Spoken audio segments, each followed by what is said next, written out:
બને છે ફૂલ પેલા ચણા આવે છે બનાવવા એટલા બધું ના એ બનાવીને કાલે તો બહુ ભાવિકો ઓછા હતા ને એટલે જલ્દી બધું નહીં છે થઈ ગયો તો જલ્દી થઈ ગયો. એટલે ફૂલ આપ્યું ને હા ફૂલ.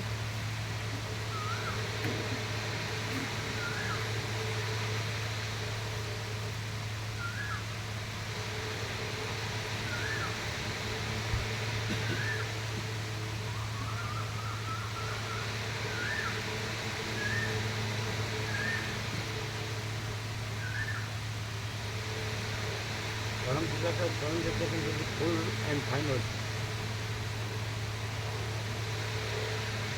એમાં શું આગલા ડીશમાં જૂનામાં ગુરુવારને બદલે શુક્રવાર લખ્યો હતો વ્યાસ પૂર્ણિમામાં, એટલે સુધારીને ગુરુવાર કર્યું.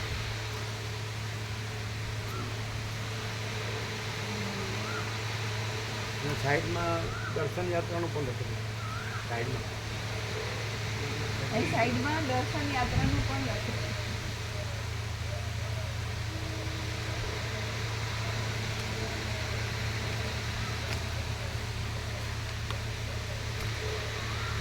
આ પરમપિતા પરમ જ્યોતિ અખંડ જ્યોતિ ફૂલ એન્ડ ફાઇનલ છે, તો આ બધું જે દેખાય છે એ વ્યવહાર કેવી છે? ફૂલ એન્ડ ફાઇનલ પરમ ચિદાકાશ પરમ જ્યોતિ અખંડ જ્યોતિ. આ બધું આમ દેખાય છે આકાશથી પૃથ્વીને બધું અખિલ સચરાચરને બધું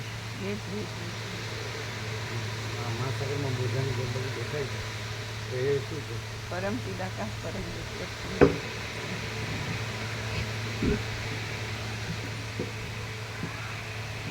ઓમ બરાબર અવાજ ઓછો હે બરાબર બરાબર. પરમ ચિદાકાશ પરમ જ્યોતિ અખંડ જ્યોતિ અનંત પૂર્ણ પરમ ચિદાકાશ પરમ શાંતિ स्वयं सिद्ध स्वयं प्रकाश स्वयं पूर्ण स्वस्वरूप, यही सब कुछ है, इसके सिवा कुछ नहीं है. शून्यभास अनंत कोटि महाकल्पो है ही नहीं. वशिष्ठ राम उत्पत्ति प्रकरण राउंड 39 રાઉન્ડ. તો એમ કહે છે ને કે તમારો જો સંકલ્પ હોય એવું તમને દેખાય એવું કહે છે ને. એટલે જેનો સંકલ્પ એવો હોય કે હું આ છું આ જગત છે તો એને એવું દેખાય. જેનો સંકલ્પ એવો હોય કે આ બધું હું પરમ ચિદાકાશ પરમ જ્યોતિ અખંડ જ્યોતિ છું ફૂલ એન્ડ ફાઇનલ અને બીજું કાંઈ નથી બીજું કાંઈ થતું નથી, તો એ સંકલ્પ છે. તો એ સંકલ્પ નથી, રિયાલિટી છે અને એ જ છે. યહી સબ કુછ છે, इसके सिवा कुछ नहीं. એવું અમને તે પણ આપો, અમને તે પણ આપો. ધનજી પ્રભુ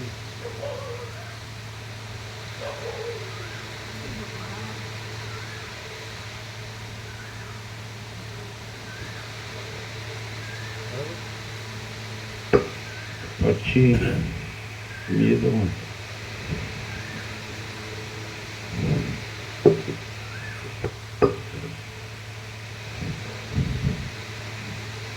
ચાલો એટલે આ સંકલ્પ નથી પણ ટ્રુથ છે, પૂર્ણ બ્રહ્મ ટ્રુથ એબ્સોલ્યુટ. એ પણ ગણજો આ સુધારેલું છે. આગળના લેખમાં વ્યાસ પૂર્ણિમા ભૂલથી શુક્રવાર લખેલો, એકચ્યુઅલી ગુરુવાર છે આપણા અષાઢ સુદ પૂનમ.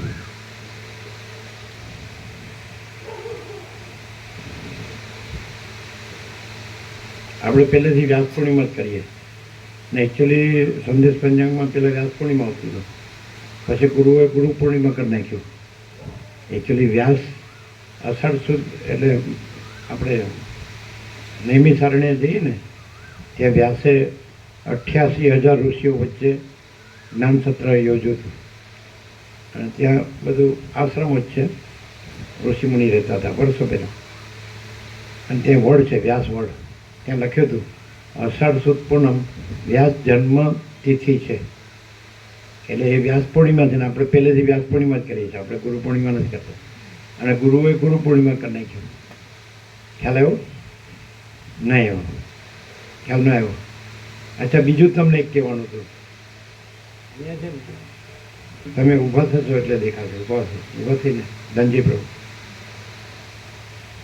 અહીંયા જે રામજી પ્રભુ લખ્યું છે ને, અહીંયા આવો બોર્ડ, એમાં મારે મનનો આનંદ જોતો નથી, પણ આત્માનંદ જોઈએ છે.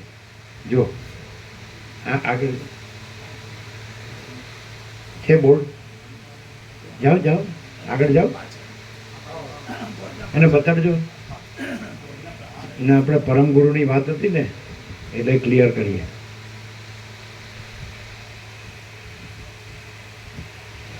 વાંચ્યું વાંચ્યું વાંચ્યું? હા, હવે આપણે પરમ ગુરુની વાત થઈ હતી ને, ખબર? તમને નહીં ખબર. આપણે ધનજી પ્રભુ પરમ ગુરુની વાત થઈ હતી ને, એટલે આત્માનંદ ગુરુનું નામ છે. તો કેમ બ્રહ્માનંદ ને સચ્ચિદાનંદ એવું લખ્યું? એટલે આપણે પરમ ગુરુની વાત થઈ હતી. એટલે વ્યક્તિને જ લોકો પછી પરમ આત્મા એમ, પણ એ પરમાત્મા નથી કહેતા, વ્યક્તિને પરમાત્મા કહે. તમને ખ્યાલ આવ્યો કેમ આત્માનંદ લખ્યું, બ્રહ્માનંદ કેમ ન લખ્યું? એમ એટલે યોગી કથામૃતમાં એવું જ છે. પરમ શિવાનંદ લાયરીમાં કહે છે કે આપણા પરમ ગુરુ એમ બાબાજીને, તો એ પરમાત્મા નથી કહેતા. અને ગુરુ ગીતામાં એટલે સ્કંદ પુરાણ છે, અને એની અંદર 182 શ્લોક છે ગુરુ તત્વ ઉપર. એટલે પાર્વતીએ શંકરને પૂછ્યું, સદાશિવને, કે મને ગુરુ તત્વ કયો? તો એમ કીધું કે સૌથી મોટું ગુરુ એટલે મોટું ને લઘુ એટલે નાનું. ગુરુ એટલે વ્યક્તિ નહીં, સૌથી મોટું તત્વ. એટલે આપણે જેને પરમ ચિદાકાશ, પરમ જ્યોતિ, અખંડ જ્યોતિ કહીએ છીએ. આપણે જેને મહાચિદાકાશ, સ્વયં પ્રકાશ, સંપૂર્ણ પ્રકાશ કહીએ છીએ. આપણે તો આમાં વ્યક્તિ ન આવે. આપણે પૂર્ણ બ્રહ્મ અનંત, તેજગણ અનંત, ચિદગણ કહીએ છીએ. ન કહીએ તો એમ જ છે, શબ્દ નથી, વિચારવાણી શબ્દ જ નથી, પરાપસંદી મધ્યમાં વૈખરી નથી, કોઈ વ્યક્તિ નથી, કહેનાર નથી, સોચના કહેનાર સુના નહીં, યાદ રખના બોલના નહીં. પછી આપણે પરમાકાશ, કેવલ અનંત શુદ્ધ તેજગણ કહીએ છીએ. પરમાકાશ, અખિલ આત્મા, પૂર્ણ બ્રહ્મ, પરમાત્મા કહીએ છીએ. એ ગુરુ તત્વ છે. ગુરુ એટલે વ્યક્તિ, એમ કે આ અમારા પરમ ગુરુ એટલે પરમાત્મા એવું નહીં, એ પકડે છે વ્યક્તિને એટલે તો વાળો થાય. વસીટનો વાળો નથી થયો, બાકી બધાનો વાળો થયો. વાળો સમજે, કુંડાળું, આ હું ને મારું. તો એ અનંત છે, એમાં હું મારું નથી. જેમ વસીટ આમને કહે કે આકાશમાં જેમ કાળું ટપકું કલંક કદી સંભે નહીં, એમ ચિદાકાશમાં અહમરૂપી કાળું ટપકું કલંક કદી સંભે નહીં. એટલે અહમથી બધું થાય. મેં જ્ઞાની, મેં યોગી, એસા અહંકાર से होता है. હું જ્ઞાની, હું યોગી, એવું અહંકારથી થાય. આ બધા, અને જે કહો દર્શન કહો કે અનુભૂતિ કહો કે મા ચિદાકાશ, સ્વસમિધ્ય, સહજ નિર્વિકલ્પ, એમાં બધું આવી જાય. એટલે ફૂલ એન્ડ ફાઇનલ છે. यह सब माँ चिदाकाश से एकदम सहज है. આ બધું શિવરાણી કુટીર ઉપર હાથેથી જ લખેલું, यह सब माँ चिदाकाश से एकदम सहज है. ऐसा તો આ કેમ સમજાતું નથી? અહીંયા હવે આપણે દ્રશ્યમાં આવીએ, નથી, આ તો ભ્રમ જ છે, સ્વપ્ન જેવું ને મૃત તૃષ્ણાના જળ જેવું. આ કે હું જન્મ્યો છું ને હું જોઉં છું આખું આ વિશ્વ છે, યુનિવર્સ, આકાશથી પૃથ્વી. 2 વર્ષ પહેલાં 3 વૈજ્ઞાનિકોએ સિદ્ધ કર્યું ક્વોન્ટમ ફિઝિક્સથી કે યુનિવર્સ ઇઝ અનરિયલ. આ વિશ્વ છે ને એ અનરિયલ છે, એટલે સાચું નથી, અસત છે. એને નોબેલ પ્રાઇઝ મળ્યું 3 વૈજ્ઞાનિકોને. એ તમે જાણ્યું હતું? નહીં. આ વિશ્વ છે એ સત્ય નથી, એટલે એ એક જાતનો ભ્રમ જ છે, અસત છે, ભાસ જ છે. અને પછી અનંત શુદ્ધ ચિદાકાશ છે. પણ એ લોકો કઈ રીતે કહે છે ખબર છે? ક્વોન્ટમ કે એ વિટનેસ છે અને એનો પ્રતિભાસ છે, એવી રીતે કહે છે. સાક્ષી, સાક્ષીનો પ્રતિભાસ. એટલે પ્રતિભાસ ભ્રમ છે અને સાક્ષી જ છે, સમજાય? પણ એ કેટલા સુધી છે? વૈજ્ઞાનિકોએ સિદ્ધ કર્યું કે યુનિવર્સ ઇઝ અનરિયલ. પણ એ કેટલા સુધી છે? વૈજ્ઞાનિક કેટલા સુધી છે?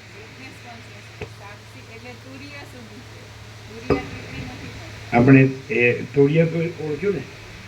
હા, હવે તુર્ય અને તુર્યાતીતમાં શું ડિફરન્સ? તુર્યાતીત એટલે ઓરિજિનલ રિયલ ટ્રુથ, જેમાં બીજું કંઈ નથી, આખું સ્વયં પ્રકાશ પોતે છે. અને તુર્ય છે એ સાક્ષ્ય સાપેક્ષ તુર્ય કહેવામાં આવે છે, એટલે સાક્ષીપણું નથી એવું તુર્યાતીત ક્લિયર. જે તુર્ય છે તો સાક્ષ્ય ન હોવાથી એ જ તુર્યાતીત છે.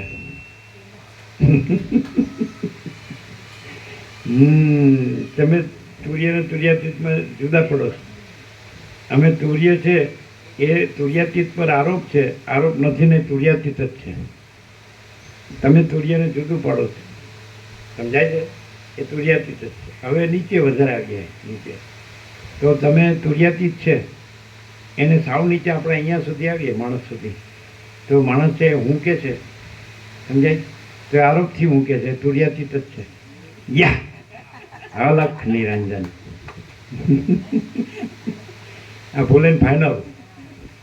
પણ આ બધું શું તમે સાંભળો ખરા ને એટલી વાર જ ખુશ થાવ, બસ પછી ભૂલી જાઓ કે હું તો આ જ છું એમ.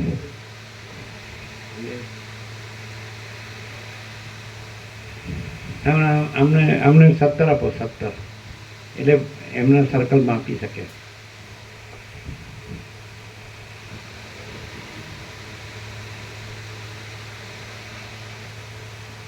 બોલો કેમ છે? પછી હજી નીચે જવું, હજી નીચે તો અહમરૂપ જીવ છે તો એ કારણ છે, બ્રહ્મ જ છે, આરોપિત બ્રહ્મ, મને તુર્યાતીત જ. પછી નીચે જઈએ તો 5 પ્રાણ, મન બુદ્ધિ ચિત્ત અહંકાર, 5 જ્ઞાનેન્દ્રિય, 5 કર્મેન્દ્રિય, સૂક્ષ્મ શરીર. અને પછી નીચે જઈએ તો પંચભૂતનો દેહ, સપ્ત ધાતુ, રસ, રક્ત, માંસ, મેદ, અસ્થિ, મજ્જા, શુક્ર અને આકાશ હોય તે જળ, પૃથ્વી, આ સ્થૂળ દેહ. બરાબર? તો આ કારણ સૂક્ષ્મ સ્થૂળ દેહ છે એ આરોપિત છે ને તુર્યાતીત જ છે.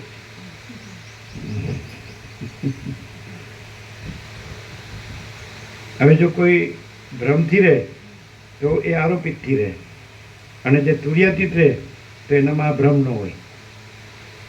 આ નહીં સમજાય. તમે ભ્રમ રહીને આ ન સમજી શકો. અને તુર્યાતીત છે એમાં કોઈ ભ્રમ નથી, એટલે તુર્યાતીત કોઈ વ્યૂ નથી. તુર્યાતીત જ તુર્યાતીત છે અને કોઈ ભ્રમ છે જ નહીં, અને કોઈ ભ્રમ તુર્યાતીત નથી. એટલે તમે એ તુર્યાતીત પર હુંનો આરોપ કરી, હું પણ આરોપ છે, અને આરોપ કરી એને આ જે આરોપ છે એને પોતા સાથે જોડો તો એ હું છે ભ્રમ છે પહેલા નંબરનો. અને પછી હું ને જગત, કેન્દ્રના વર્તુળ, દ્રષ્ટાદર્શ્ય, તો એ હુંનો આરોપ છે. એટલે હું પહેલો આરોપ છે, અને પછી હું ને જગત, દ્રષ્ટાદર્શ્ય એ આરોપ છે. એટલે પહેલાં નીચે આવીએ તો સાક્ષી સાક્ષર સુધી આવે તુર્ય. પછી નીચે આવીએ ચિદાભાસ જીવ, તો દ્રષ્ટાદર્શ્ય. પણ એ હું છે એ એકદમ ચોખ્ખો હોય, સંપૂર્ણ ભ્રાંતિ રહિત શુદ્ધ સ્વરૂપ, તો એ તુર્યાતીત છે. એટલે બીજો કોઈ પણ આરોપ એને પોતા સાથે જોડ્યો ન હોય. નથી કે સાક્ષીનો આરોપે જોડેલો હોય, સાક્ષ્યનો જોડેલો હોય, દ્રષ્ટાનો જોડેલો હોય, દ્રશ્યનો જોડેલો હોય. સમજાય? ક્લિયર થાય? પેલી 1700 લાવ્યા ને એમાંથી 1000 એમને આપો. આ ધનજી પ્રભુ કોદરપોએ કીધું ત્યાં રામજી મંદિર રવિવારે પ્રાણ પ્રતિષ્ઠા છે, એટલે ત્યાં બધા, એટલે એ લોકો આવ્યા હતા કાલે કે તમે 5 થી 6 આવજો, 5 થી 6 સાંજે ને. અને એ કહે છે કે 1000 આવશે ને તો ત્યાં આપીશું આ પત્રિકા. બરાબર? 1000 આવી ગઈ, એને આપી દો. બોલો કેમ છે? હવે તમે એમ કહો કે આ બધું આમ જુદું જુદું દેખાય છે, સમજાય છે કે નહીં? તો એ જે અનંત સુધી ચિદાકાશ છે, પરમ ચિદાકાશ, પરમ જ્યોતિ જ્યોતિ એબ્સોલ્યુટ છે. એટલે પૂર્ણ બ્રહ્મ ટ્રુથ એબ્સોલ્યુટ. તો પૂર્ણ બ્રહ્મ અનંત તેજ ગણ, અનંત ચિત ગણ, એટલે ફૂલ એન્ડ ફાઇનલ. તો એના પર જે હુંનો આરોપ છે એ હું છે એ પ્રતિભાસ છે, પહેલો પ્રશ્ન. અને પછી આ બધું જુદું જુદું કહો છો એ હુંનો પ્રતિભાસ છે. કેવી રીતે? કે દાખલે કે સ્વપ્ન છે તો એમાં બધું અનેકને જુદું જુદું, આકાશથી પૃથ્વી બધું દેખાય છે, બધા રૂપરંગ પણ આવા જાગ્રતના જેવા જ. દેખાય છે, બ્લુ આકાશ દેખાય, પછી લીલું વૃક્ષ દેખાય, પછી એનું થર્ડ બ્રાઉન દેખાય, બરાબર. પછી માણસે સફેદ કપડાં પહેર્યા હોય અથવા ઘઉંવર્ણનું હોય, પોતે બધું પાઘડી પહેર્યું હોય કે કમીજ પહેર્યું કે ધોતિયું પહેર્યું કે એના પગ કે હાથ બધું ચાલતા હોય બોલતા હોય. ઘર, પછી નદી, પછી મહાસાગર, લીલો રંગ હોય, હવે ને તો બધું દેખાય. પૃથ્વી હોય તો આવી ઘઉંવર્ણી હોય તો દેખાય. તો એ જે ઊનો જે આરોપ છે પરમ ચિદાકાશ પરમ જ્યોતિ અખંડ જ્યોતિ ઉપર, એટલે બ્રહ્મ માત્ર, ભાસ માત્ર, કલ્પિત, આરોપિત. તો એ બ્રહ્મ છે એના પર આરોપ છે સ્વપ્ન. આગળ તો એ જ હું પર આરોપ છે જાગૃતનો, અને એ જ હું પર આરોપ છે સુષુપ્તિનો. તો એ હું છે, પણ એ આરોપ કાઢ નાખો તો એ હું પરમ ચિદાકાશ પરમ જ્યોતિ અખંડ જ્યોતિ.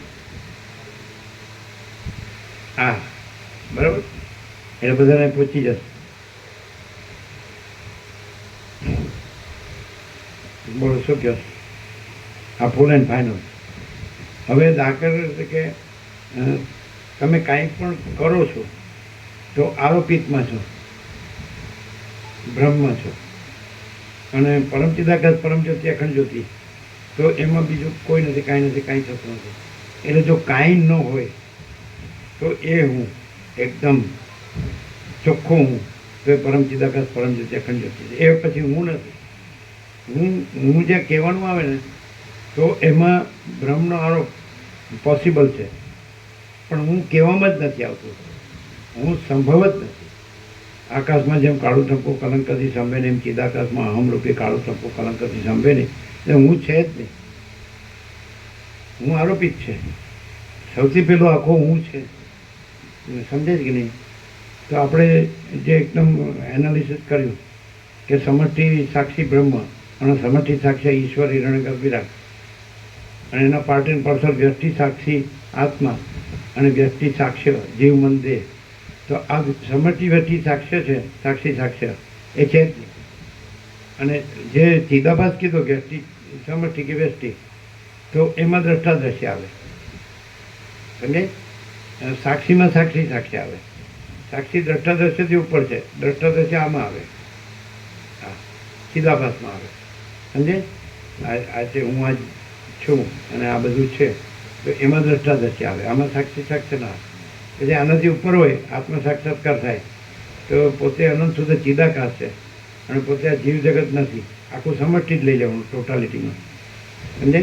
यह सारा टोटालिटी में अनंत संपूर्णता में परम चिदाकाश परम ज्योति अखंड ज्योति, यह सारा टोटालिटी में अनंत संपूर्णता में समष्टि साक्षी साक्ष्य व्यष्टि साक्षी साक्ष्य समष्टि व्यष्टि द्रष्टा दृश्य है જ નહીં. શૂન્યવાસ અનંત કોટી મહાકલ્પો है ही નહીં. અવિદ્યાવાસના ચિત્તમ જગત છે જ નહીં. એટલે હું પોતે અનંત પૂર્ણ પરબ્રહ્મ છું, સ્વપ્રકાશ, સ્વયં સિદ્ધ, સ્વયં પ્રકાશ, સ્વયં પૂર્ણ, સ્વસ્વરૂપ. એ ફૂલ એન્ડ ફાઇનલ. બોલો કેમ છે? હવે આ સાંભળ્યું અને બુદ્ધિથી સાંભળ્યું અને જાણ્યું. હવે પણ એટલે એમ ન કહેવાય કે હું પરમ ચિદાકાશ પરમ જ્યોતિ અખંડ જ્યોતિ. તમે કયા સ્ટેજ ઉપર, સ્ટેટ ઓફ કોન્શિયસનેસ, તો હું આ છું અને મેં આ સાંભળીને જાણ્યું. પણ તમે હું આ છું થી રહ્યા હોય તો એ સાંભળીને જાણ્યું નથી, અને એમાં હું આ નથી કોઈનું, સમષ્ટિ વ્યષ્ટિ સાક્ષી સાક્ષર દ્રષ્ટા દ્રશ્ય, તો એ પરમ ચિદાકાશ પરમ જ્યોતિ અખંડ જ્યોતિ છે. તે માણસ સામાન્ય માણસ દેખાતો હોય તો પણ એ પરમ ચિદાકાશ પરમ જ્યોતિ અખંડ જ્યોતિ છે, સામાન્ય માણસ. હવે સામાન્ય માણસ દ્રષ્ટિ છે જેની કોઈ આ ભ્રમ બન્યો છે કે હું આ જન્મ્યો છું અને મને આ માણસ દેખાય છે, અને એ પરમ ચિદાકાશ પરમ જ્યોતિ અખંડ જ્યોતિ છે, અને એ સામાન્ય માણસ દેખાય છે પણ એ નથી, એ ભ્રમ છે. એ ત્યાંય એ ભ્રમ નથી, અને મને દેખાય છે એ ભ્રમ પણ એ મારો ભ્રમ છે, મારી દ્રષ્ટિનો ભ્રમ છે, એ નથી. તો પછી એ તો ઓળખાય જ નહીં, કારણ કે જે ભ્રમથી રહ્યો હોય તો એને તો ભ્રમ જ દેખાય. જ્યારે કે સ્વપ્ન પુરુષ રહ્યો હોય અને એમાં વસિષ્ઠ સ્વપ્ન રૂપે આવે તો વસિષ્ઠ તો પરમ ચિદાકાશ પરમ જ્યોતિ અખંડ જ્યોતિ છે, અને એ વસિષ્ઠ નથી, તો પછી એ તો એને તો વસિષ્ઠ જ દેખાય. અને એમ કીધું છે નિર્વાણમાં કે જે સ્વપ્ન પુરુષો છે એ મને સ્વપ્નરૂપ પુરુષ રૂપ જોઈએ, એ જે મને કાંઈ ફેર પડતો નથી, એમ પણ બધી ક્લેરિટી છે એકદમ. એકદમ એબ્સોલ્યુટ. તો ભાઈ એ કરે હું અને પછી અંદર આવે છે કે એને ઓળખીને તત્વતા જેવું તો ઓળખી પહેલાં એના લક્ષણો છે અને એનાથી પછી એનો લાભ લેવો જોઈએ એમ. પાછી એમાં પાછું ન પડવું જોઈએ આવું બધું કીધું. તો પછી પણ ઓળખવું કેવી છે? પોતાની તો સ્વપ્ન પુરુષ દ્રષ્ટિ છે કે હું આ સ્વપ્ન પુરુષ છું અને બધા સ્વપ્ન પુરુષો છે અને આ સ્વપ્ન જગત છે. તો વસિષ્ઠ છે એ પણ એક સ્વપ્ન પુરુષ છે, અંદર આવ્યું જ છે કે બધા સ્વપ્ન પુરુષો મને સ્વપ્ન પુરુષ રૂપે જોઈએ એટલે મને કાંઈ ફેર પડતો નથી. એટલે હું પરમ ચિદાકાશ પરમ ચિદાખંડ જ્યોતિ છું, હું આ વસિષ્ઠ નથી અને આ સ્વપ્ન નથી. આ સ્વપ્ન પુરુષે નથી અને આ બધાય અને બધાની સ્વપ્ન સૃષ્ટિ નથી, સમષ્ટિ વ્યષ્ટિ. કોઈ સાક્ષી સાક્ષી નથી, સ્વપ્ન બધી દ્રષ્ટાદર્શી. તો એ તો મુશ્કેલ છે. સ્વપ્ન ભ્રમ રહ્યો. ગીતામાં કૃષ્ણે કીધું યા નિશા સર્વભૂતાનામ તસ્યામ જાગૃતિ સંયમી યસ્યામ જાગૃતિ ભૂતાની સા નિશા પશ્યતમને. તો જે અજ્ઞાનનો ભ્રમ છે આ બધું આ સૃષ્ટિનો ભ્રમ છે આકાશથી પૃથ્વી, તો એમાં જે જીવનો ભ્રમ છે એના દ્રષ્ટાદર્શનો કે સાક્ષી સાક્ષી એ ભ્રમ છે તો એને તો ભ્રમ જ દેખાય.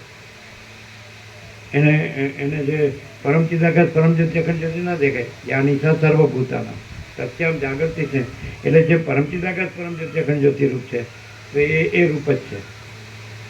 એ ભ્રમવાળાનું ભલે ભ્રમ દેખાય કે આ માણસ છે પણ એ માણસ નથી ને એ જ છે. પણ પછી એને યસ્યામ જાગૃતિ ભૂતાની સા નિશા પશ્યતો મને. તો જેને સૃષ્ટિનો ભ્રમ છે કે હું આ જીવ છું ને સૃષ્ટિનો, તો એ જે પરમ ચિદાકાશ પરમ જ્યોતિ અખંડ જ્યોતિ એનામાં સૃષ્ટિનો ભ્રમ નથી કે હું આ છું ને આ સૃષ્ટિ. એવું કીધું ને ગીતામાં ત્યાં નિશા સર્વભૂતાનમ તસ્યામ જાગૃતિ.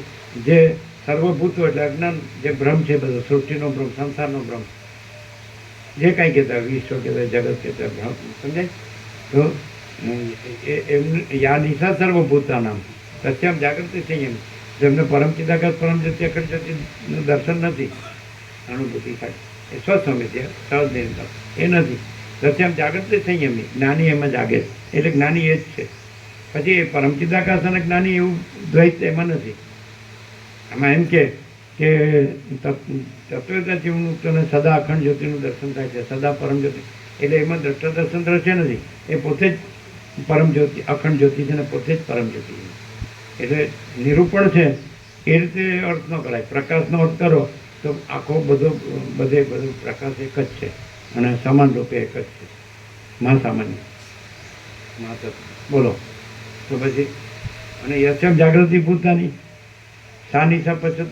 તો આ સૃષ્ટિના સંસારના બ્રહ્મ જે અજ્ઞાન જાગે અજ્ઞાનના બ્રહ્મ તો સા નિશા તો એ આને પરમ ચિદાકાશ પરમ જ્યોતિમાં અખંડ જ્યોતિમાં આ કાંઈ નથી. બોલો એ તો પુરુષને જ કીધું. તો કે ક્યાં લક્ષણ દેખાડવું પડે કે આ જે તત્વતા જીવનમુક્ત તો આરોપથી કીધો કે આ માણસ જે તત્વતા જીવનમુક્ત છે એટલે પરમ ચિદાકાશ પરમ જ્યોતિ અખંડ જ્યોતિ. તો મૂળ લક્ષણ મેઇન ના તમે કહેશો એ તમારા જે કંઈ વાંચન છે કે અભ્યાસ છે એમાંથી કહેશો, અમે એમાંથી નહીં કહીએ, અમે પ્રકાશથી કહીએ. એ માણસ દેખાતો હોય તો પણ એ પરમ ચિદાકાશ પરમ જ્યોતિ અખંડ જ્યોતિ છે અને એમાં કોઈ આખો અનંત જે સૃષ્ટિનો ભ્રમ છે કોઈ નથી.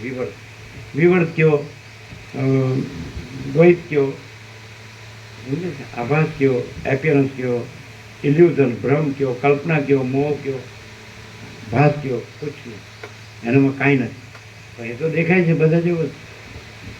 હવે નેચરલ જીવતો જાગતો બોલતો ચાલતો. આપણે જે ન દેખાતું હોય એ નહીં કહેવાનું, દેખાતું હોય એ નથી કહેવાનું કે બધા જોઈ શકે કે આ પરમ ચિદાકાશ પરમ જ્યોતિ અખંડ જ્યોતિ છે ને આ માણસ. જે જોઈ શકતો ન હોય ને એનો પણ ગુરુ થાય, એને પણ ઉપદેશ આપે સીધી કે આટલો રીતે થોડું કે સૂક્ષ્મ બે કે તમે આમ કરો ને એટલે આમ થાય, આમ ન કરો એટલે આમ ન થાય એમ એને ઉપદેશ. બોલો સાચું છે કે નહીં? આ તમને તકલીફ થાય જ ને એ આને કારણે થાય, એ મારી ભૂલ નથી.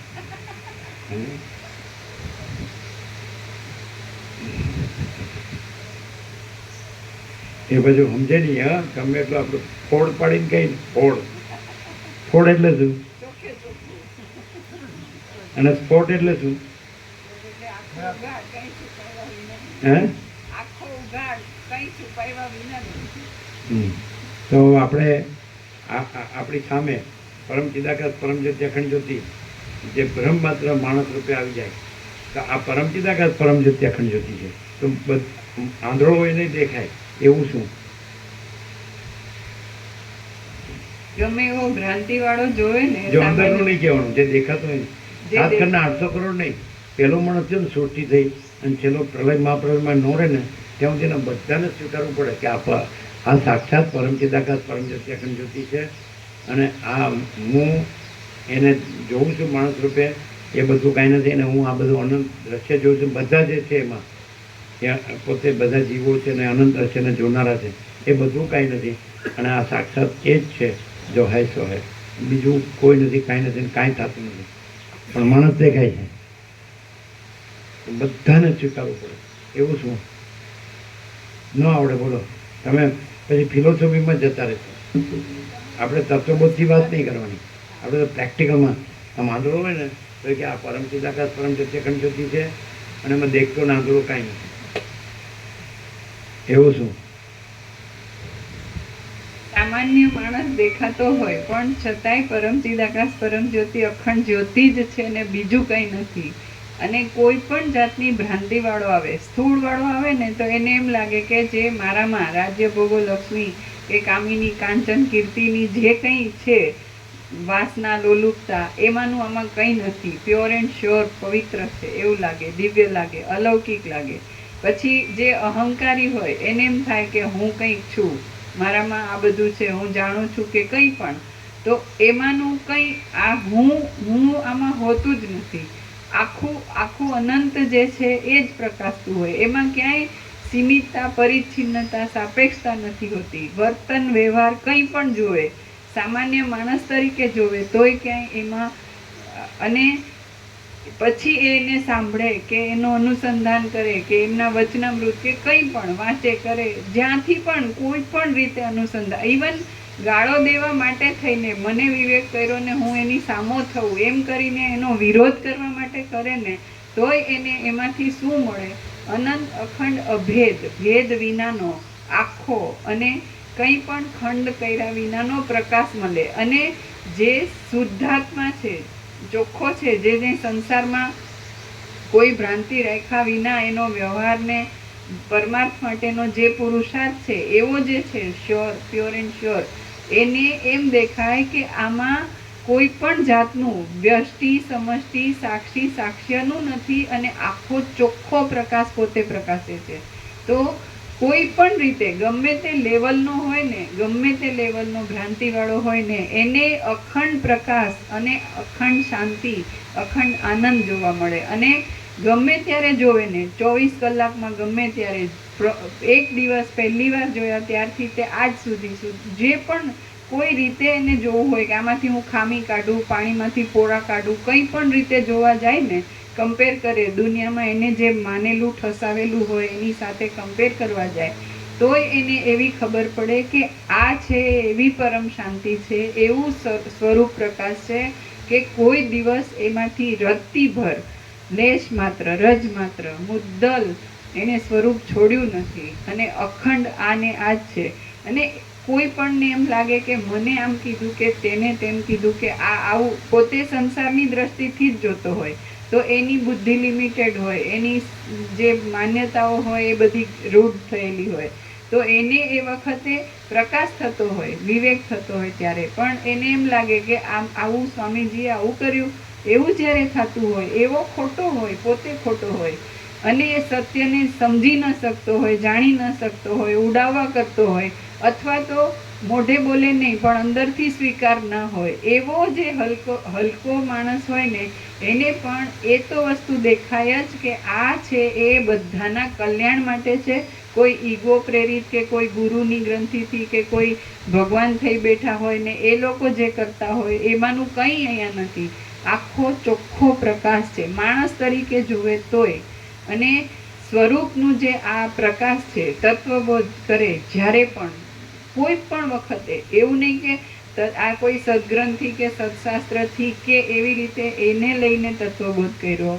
અનંત અખંડ અભેદ આ અખંડ પ્રકાશ પોતે પ્રકાશે છે ને આટલો બધો પ્યોર એન્ડ શ્યોર પ્રકાશ કોઈ પણ ભ્રાંતિ પોતાનામાં જોડ્યા વિનાનો જ હોય તો જ આટલો પ્યોર એન્ડ શ્યોર હોય, એબ્સોલ્યુટ હોય. આ મહાચિદાકાશ સ્વયં પ્રકાશ સંપૂર્ણ પ્રકાશ. માણસ જોવે તોય અમે પોતે જ પરમ ચિદાકાશ પરમ જ્યોતિ અખંડ જ્યોતિ છીએ, એમ જ છે. યહી સબ કુછ है, इसके सिवा कुछ नहीं.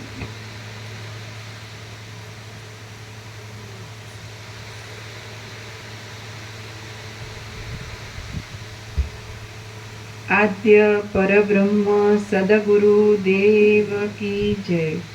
ઓમ શ્રી પરમાત્મને નમઃ.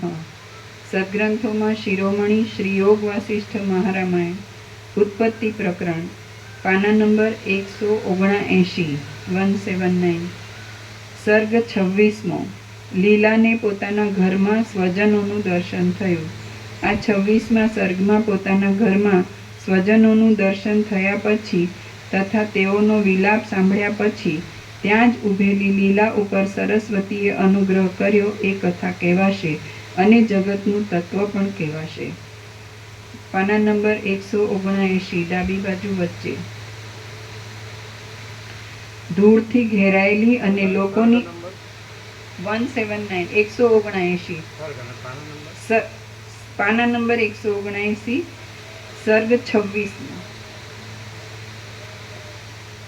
ધૂળથી ઘેરાયેલી અને લોકોની અવરજવર વિનાની થઈ પડેલી આ ગલી વિધવાની જેમ જાણે આનંદ વિહીન અને શૂન્ય હૃદય થઈ ગઈ છે. કોયલ પક્ષીઓના તથા ભ્રમરોના શબ્દોરૂપી વિલાસ કરતી ઝાકળની વૃષ્ટિરૂપ આંસુઓથી ભીંજાયેલી અને અત્યંત ઊના પવનોરૂપી નિશ્વાસથી વૃક્ષ થયેલી આ લતાઓ પોતાના પલ્લવોરૂપ હાથોથી છાતી તથા માથાને કૂટ્યા કરે છે. તાપથી તપી ગયેલા શરીરોવાળો આ ઝરણાઓ શોકને લીધે પોતાના શરીરોના સેંકડો ટુકડા કરી નાખવા માટે મોટા ખાડાઓની છીપરો ઉપર શરીરોને પડતા મૂકે છે.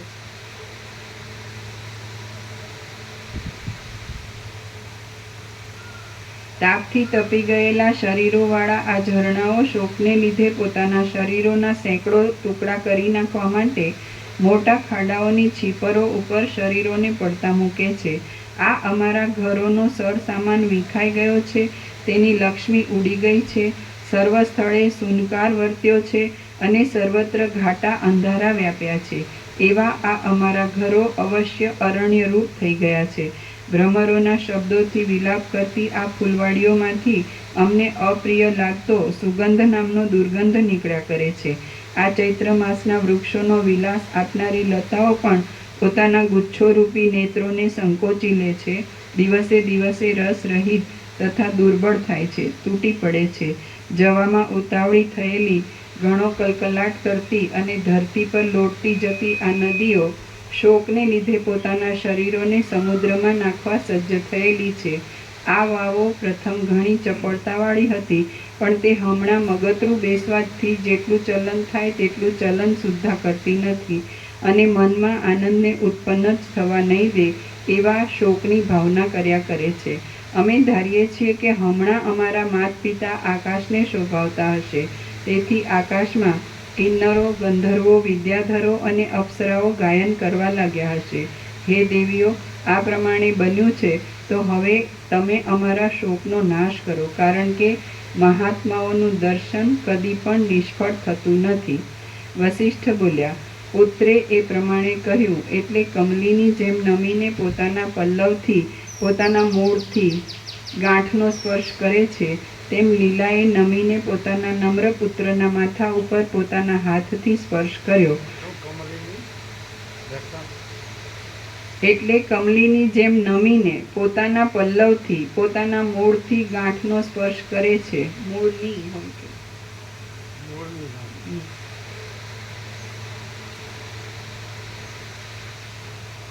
એટલે કમલીની જેમ નમીને પોતાના પલ્લવથી પોતાના મૂળની ગાંઠનો સ્પર્શ કરે છે, તેમ લીલાએ નમીને પોતાના નમ્ર પુત્રના માથા ઉપર પોતાના હાથથી સ્પર્શ કર્યો.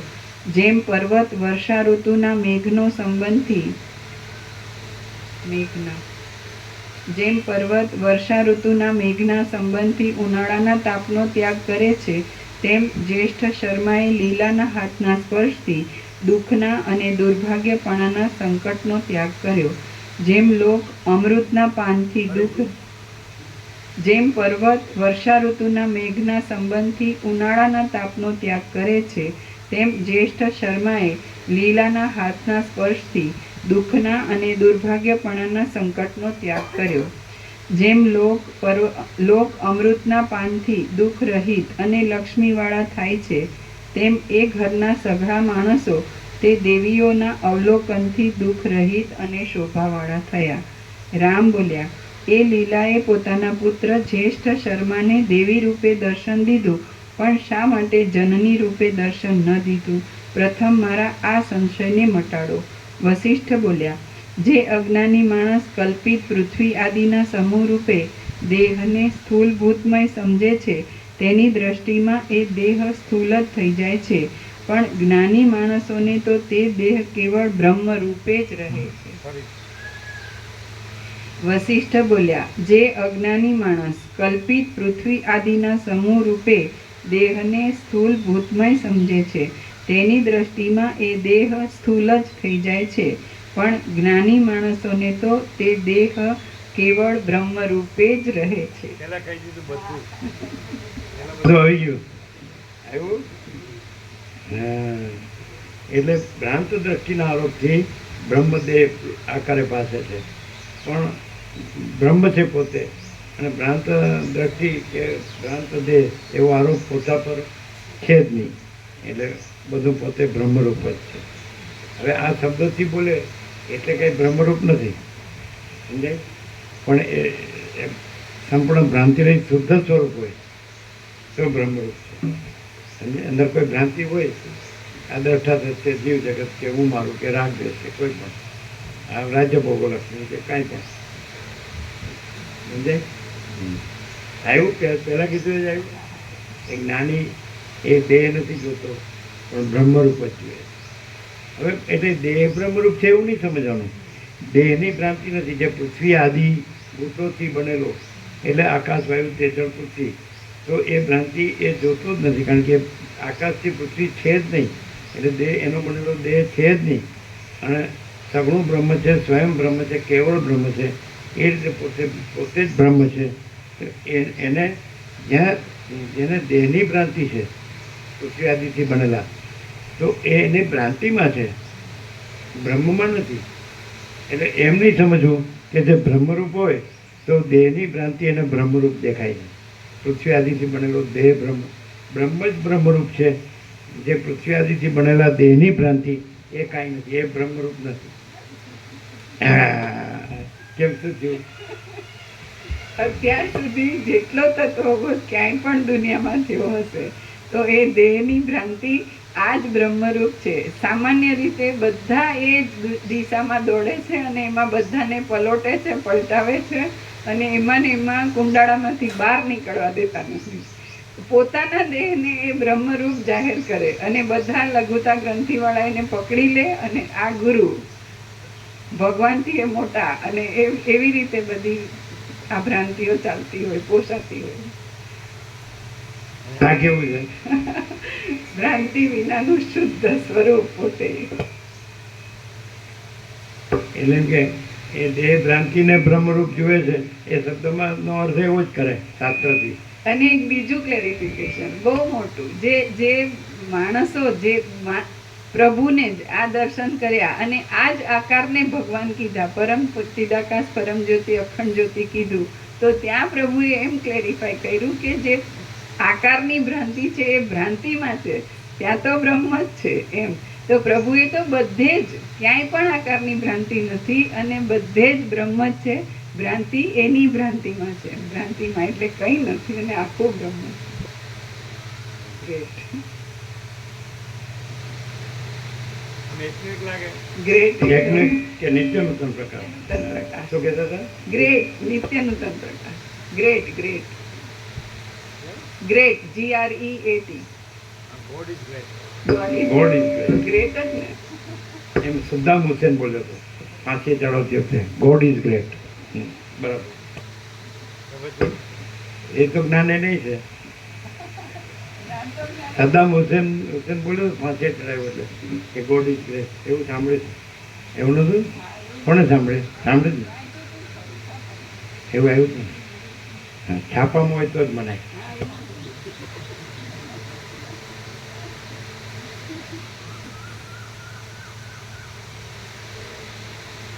કેવું વેદાંત કેટલે સુધી પહોંચ્યું? પ્રભુ વેદાંત બ્રહ્મજ્ઞાન કેટલે સુધી પહોંચ્યું તમારું? ગુરુ વિના જ્ઞાન.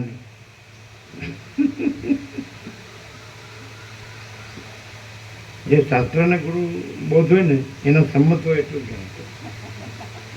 અને જેમાં શાસ્ત્ર ગુરુ ન હોય એના ગુરુવાળા એમ જ કહે કે જ્યાં ગુરુનું કપટ હોય ત્યાં ન જવાય. એટલે એ લોકો ન આવતા હોય. હા.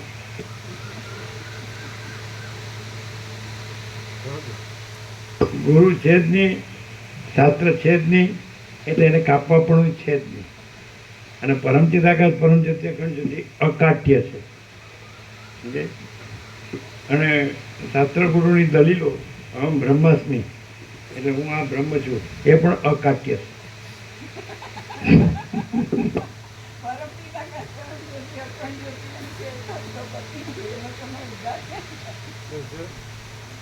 પરમ ચિદાકાશ પરમ જ્યોતિ અખંડ જ્યોતિ એમ કે એ લોકોનું આ અહમ બ્રહ્માસ્મિ કે જે વેદાંત બ્રહ્મ જ્ઞાન અકાટ્ય છે, તો એ લોકોનો ઉદ્ધાર ક્યાં થાય?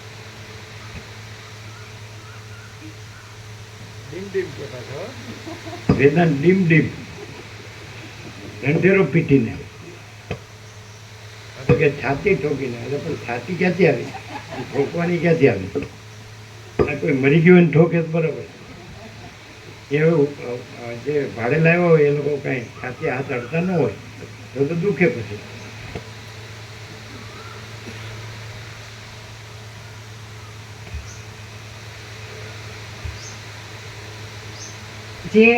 વશિષ્ઠ બોલ્યા, જે અજ્ઞાની માણસ કલ્પિત પૃથ્વી આદિના સમૂહ રૂપે દેહને સ્થૂલ ભૂતમય સમજે છે તેની દ્રષ્ટિમાં એ દેહ સ્થૂલ જ થઈ જાય છે, પણ જ્ઞાની માણસોને તો તે દેહ કેવળ બ્રહ્મ રૂપે જ રહે છે. દેહ નહીં, એ દેહ નહીં, બ્રહ્મ જ બ્રહ્મ. ત્યાં દેહની ભ્રાંતિ નથી અને ત્યાં જે પોતે બ્રહ્મ છે એ જ છે, આખું એક જ અનંત પૂર્ણ.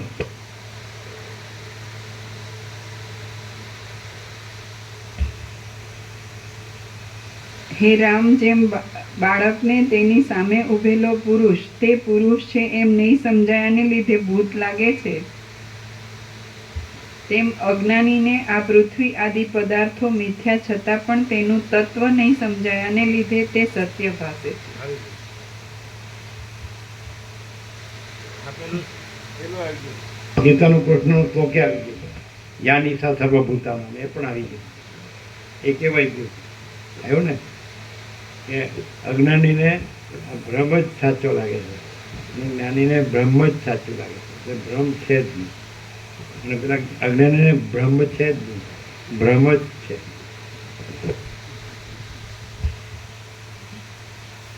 હે રામ, જેમ બાળકને તેની સામે ઉભેલો પુરુષ તે પુરુષ છે એમ નહીં સમજાયાને લીધે ભૂત લાગે છે, તેમ અજ્ઞાનીને આ પૃથ્વી આદિ પદાર્થો મિથ્યા છતાં પણ તેનું તત્વ નહીં સમજાયાને લીધે તે સત્ય ભાસે છે.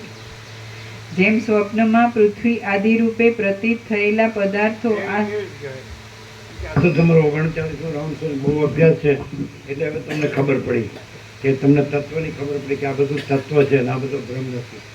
તો ખરેખર પોતે જ તત્વ છે, બીજું તત્વ નથી. અને પોતે તત્વમાં બીજો કોઈ ભ્રમ નથી એવું અહીં છે. એ કેવી રીતે ખબર પડે? કેમ કે બોલવામાં તો બરાબર છે પણ દેખાય તો પૃથ્વી આદિથી બનેલો દેહ, તો પછી એ તત્વ છે અને ભ્રમ નથી એ તો ખબર કેવી રીતે પડે? બોલ્યા વિના આ તત્વ આમ જ છે, સહજ છે. અને દુનિયામાં ક્યાંય પણ એમ કહેવાય કે આવું કીધું ને આમ પ્રકાશ કર્યો ને આટલું થયું ને પછી પ્રકાશ છે ને એવું બધું જે છે ને એ અનંત કોટી મહાકલ્પો શૂન્ય ભાસ, અનંત કોટી મહાકલ્પો હે ઈ નહીં. પરમ હોય ને એ બ્રહ્મ બનતો હોય, અને બ્રહ્મ હોય ને એ પરમ શાંત હોય.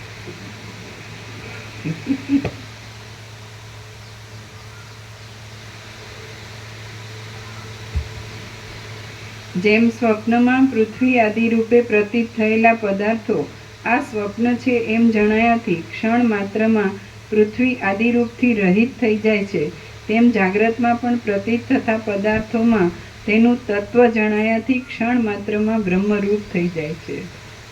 પિત્ત આદિ ધાતુઓના ક્ષોભને લીધે માથું ફરી ગયું હોય તેવા મનુષ્યો સ્ફટિકમણીની ભાતને અવકાશરૂપ સમજે છે તો તેને અવકાશ રૂપે જ અનુભવમાં આવે છે, એટલે તેઓ તે માર્ગે જવાનો ઉદ્યોગ કરે છે. તે જ પ્રમાણે પૃથ્વી આદિ પદાર્થો બ્રહ્મરૂપ સમજવામાં આવે તો તેઓ બ્રહ્મરૂપે જ અનુભવમાં આવે છે. જેમ સ્વપ્નમાં નગર શૂન્યરૂપ સમજવામાં આવે છે અને સમભૂમિ ખાડારૂપ સમજવામાં આવે છે, તેમ અજ્ઞાન દશામાં બ્રહ્મ પૃથ્વી આદિરૂપ સમજવામાં આવે છે. જેમ સ્વપ્નમાં પ્રતીત થયેલી ખોટી સ્ત્રી પણ પગ ચાંપવા આદિ કામ કરે છે, તેમ અજ્ઞાન દશામાં પ્રતીત થયેલું આ ખોટું જગત પણ ક્રિયાઓ કરે છે. બ્રહ્મને પૃથ્વી આદિરૂપ સમજીએ તો તે ક્ષણ માત્રમાં પૃથ્વી આદિરૂપ થઈ જાય છે. કૌંસમાં પરમ ચૈતન્ય આપણા સમજવા પ્રમાણે વિવર પામે છે એવો તેનો સ્વભાવ જ છે. કૌંસ પૂરો. જેમ મૂર્છામાં પરલોક નહીં છતાં પણ કેટલાકને પ્રત્યક્ષ અનુભવમાં આવે છે, તેમ અજ્ઞાન દશામાં જગત નહીં છતાં પણ તે પ્રત્યક્ષ અનુભવમાં આવે છે. જેમ બાળક આકાશને જ પિશાચરૂપ સમજે છે, તેમ અજ્ઞાની બ્રહ્મને જ જગતરૂપ સમજે છે. જેમ મરવા પડેલો માણસ આકાશમાં વનને દેખે છે, તેમ ફરીથી ખ્યાલ આવ્યો? અજ્ઞાની જગતને બ્રહ્મરૂપ સમજે છે. એના વેદાંતિ બ્રહ્મજ્ઞાનીઓ છે ને, એમ કે હું આ જીવ બ્રહ્મ છું, આ જગત બ્રહ્મ છે, એટલે ખરેખર વેદાંતિ બ્રહ્મજ્ઞાની છે, અજ્ઞાની છે. ફરીથી ઉપરથી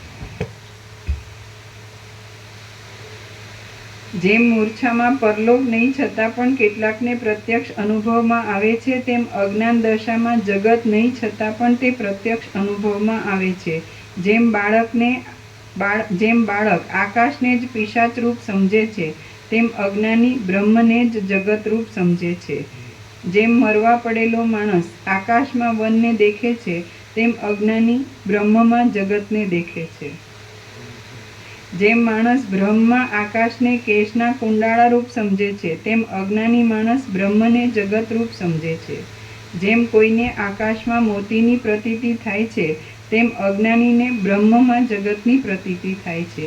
જેમ ત્રાસ પામેલા, મત્ત થયેલા, અર્ધી નિદ્રાવાળા અને વહાણમાં બેસીને જતા માણસો આકાશમાં જ ભૂત, વન અને વૃક્ષાદિને દેખે છે, તેમજ તેને લીધે પલાયન આદિ ક્રિયાઓનો પણ અનુભવ કરે છે, તેમ અજ્ઞાની માણસો બ્રહ્મમાં જ આ જગતને દેખે છે, તેમજ તે દેખવાથી ઘણી ઘણી ક્રિયાઓનો પણ અનુભવ કરે છે. બ્રહ્મમાં ભાવના પ્રમાણે જ તે પદાર્થોના આકારો સ્ફુરે છે અને તે આકારો ઘણા કાળના અભ્યાસથી સ્થૂળ પ્રતીત થાય છે, પણ વાસ્તવિક વિચારીએ તો તેમનું કોઈ નિયત જુદું રૂપ જ નથી. હવે લીલા તો યથાર્થ રીતે સમજતી હતી કે પૃથ્વી આદિ પદાર્થો મુદ્દલ છે જ નહીં, અને જે બ્રહ્મ છે તે જ કલ્પનાને લીધે મિથ્યા પ્રપંચ રૂપે ભાસે છે. આથી પુત્ર સંબંધી સ્નેહ નહીં રહેવાને લીધે તેણે પુત્રને જનની રૂપે દર્શન આપ્યું નહીં. ચિદાકાશ રૂપ બ્રહ્મના બોધવાળા મુનિને ક્યાંથી, કેવી રીતે અને ક્યારે પુત્રો, મિત્રો કે સ્ત્રીઓ હોય? ચિદાકાશ રૂપ બ્રહ્મના જ બોધવાળા મુનિને ક્યાંથી, કેવી રીતે અને ક્યારે પુત્રો, મિત્રો અને સ્ત્રીઓ હોય? ચિદાકાશ રૂપ બ્રહ્મના જ બોધવાળા મુનિને ક્યાંથી, કેવી રીતે અને ક્યારે પુત્રો, મિત્રો અને સ્ત્રીઓ હોય? પુત્ર નો થયો, હજી આગળ વધી ગયા.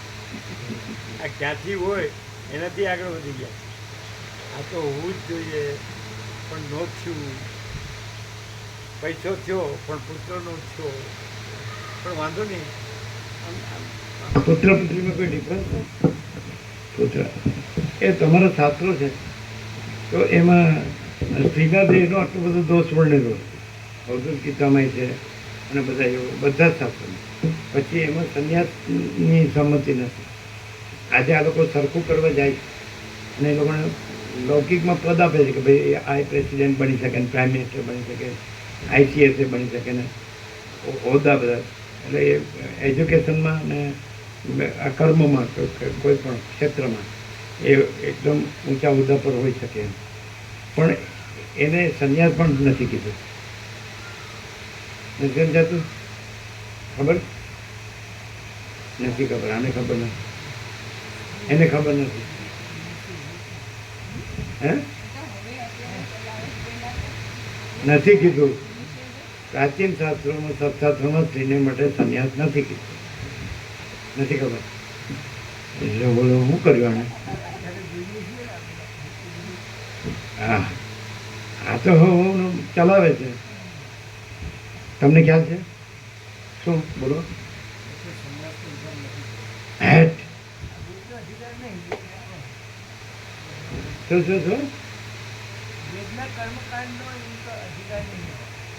અધિકાર તો ભાઈ સંન્યાસ તો ક્યાંથી હોય? અને એટલું જ નહીં, કોઈ દેવ થઈ ગયું હોય ને એને પુત્ર ન હોય તો એની પુત્રી અગ્નિદાહ દે તો એમ કે એની સદગતિ નહીં થાય એમ. એટલે એના બીજા જે ભત્રીજો કે જે કોઈ હોય એ લોકો અગ્નિદાહ. હમણાં બધા મોડર્ન થઈને એલાવ કરે છે પણ વિધિમાં એટલે નિષેધ છે. મોડર્ન અચ્છા. તો પછી સ્ત્રી દેહની નિંદા. હવે એકચ્યુઅલી એમાં પણ હકીકત છે કંઈ. એ લોકો મૂર્ખા તો નહોતા, તત્વવેત્તાઓ હતા, જીવન મુક્તો હતા. એમણે એ પરમનો સાક્ષાત્કાર કરીને પરમ રહ્યા હતા. સમજે? આમ પરમ ચિદાકાશ સ્ટેજમાં તે જ્યોતિમાં જ્યોતિ રહ્યા હતા. તો એ લોકોએ આવું નિરૂપણ કર્યું. સમજાય? તો એ પાછા એ બધાએ એક સંમતિ, એ બાબતમાં એક જ સંમતિ. તો એ દેહનો જેટલી નિંદા કરી છે તો એ હકીકત નથી છે. તો એ મુખ્ય ક્યાં ક્યાં લક્ષણો? આમાં 3 વાત સ્ટેપ છે. અમે હા સાચું જ કહીએ તો 3 સ્ટેપ છે કે પહેલું એક તો પ્રભુએ જે પ્રકાશ કર્યો એમાં શું છે એ છેલ્લે, કેમ કે એ ફાઇનલ છે. અને જે આ બધી સંસારની ભ્રાંતિ સાચી માનીને કરતા હોય તો સ્ત્રી દેહ જે છે એમાં પહેલું જે સાવ સ્થૂળ લેવલે તો સ્ત્રીમાં ચંચળતા વધારે હોય અને એની ક્યારેય ચિત્તની શાંતિ કે એને માટે સ્ત્રીઓને બિરદાવવામાં આવે એવું હોતું જ નથી. એની હંમેશા નિંદા કરે અને એમાં સત્ય વસ્તુ હકીકત દેખાતી હોય છે. એવી રીતે જ હોય છે. એટલે સંન્યાસમાં એવું કહેવાય છે કે સંન્યાસ લીધા પછી એને પાછું ન પડવું પડે. સંન્યાસની એવી કહેવામાં આવે છે કે એ પછી એ ફરી પાછી સંસારમાં ન આવવું જોઈએ. તો સ્ત્રીઓમાં એ ચાન્સીસ ખરા, કેમ કે ચંચળતા ભ્રાંતિ હોય છે. આ સામાન્ય વાત. પછી બીજું કે શક્ય ખરું? હા, શક્ય ખરું. પાછા આવવાનું. હા, બની શકે. અને બીજી વસ્તુ કે જ્યારે લગ્ન જીવન કહેવામાં આવે છે તો સામાન્ય રીતે સંસારમાં એવું કહે છે કે ધર્મ વડે મેળવેલા અર્થથી કામનાઓ પોષીને મોક્ષ માર્ગે જવું. એટલે ધર્મ, અર્થ, કામ ને મોક્ષ. તો જ્યારે 4 ફેરા લેતા હોય છે ત્યારે 3 ફેરામાં પુરુષ આગળ હોય, સ્ત્રી પાછળ હોય, પણ 4થા ફેરામાં સ્ત્રીને આગળ કરે અને છેલ્લે પુરુષ પછી હોય. 7 ફેરા કે 4 ફેરા? 4 ફેરા. અમે તો આ સાંભળેલું છે, કહીએ છે 4 ફેરા. 4 મહારાષ્ટ્રમાં એમ 7 ફેરા હોય છે, પણ 4 ફેરામાં 4થા ફેરામાં સ્ત્રીને આગળ કરવામાં આવે છે. તો એની પાછળનું લોજિક એમ કહેવાય છે કે સ્ત્રીથી જ, એટલે એ 2 લગ્ન જીવનથી જોડાય તો સ્ત્રી જો પરમિશન આપે અથવા તો એ આગળ રહે તો પછી મોક્ષ નક્કી થઈ શકે. એટલા માટે થઈને આ ગણવામાં આવે છે. આ બીજું સ્ટેજ. અને ત્રીજું, પ્રભુના પ્રકાશમાં કોઈ દેહ જ નથી, એટલે સ્ત્રી દેહ કે પુરુષ દેહ. તો અને સંન્યાસ પણ ગ્રહણ ત્યાગ નથી, એટલે કોઈ એવા ભેદ જ નથી અને અખંડ પ્રકાશ છે. આ ફૂલ એન્ડ ફાઇનલ.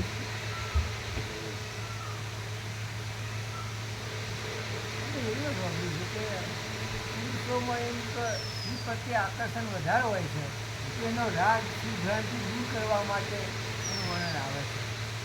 એ શું દૂર કરવા માટે?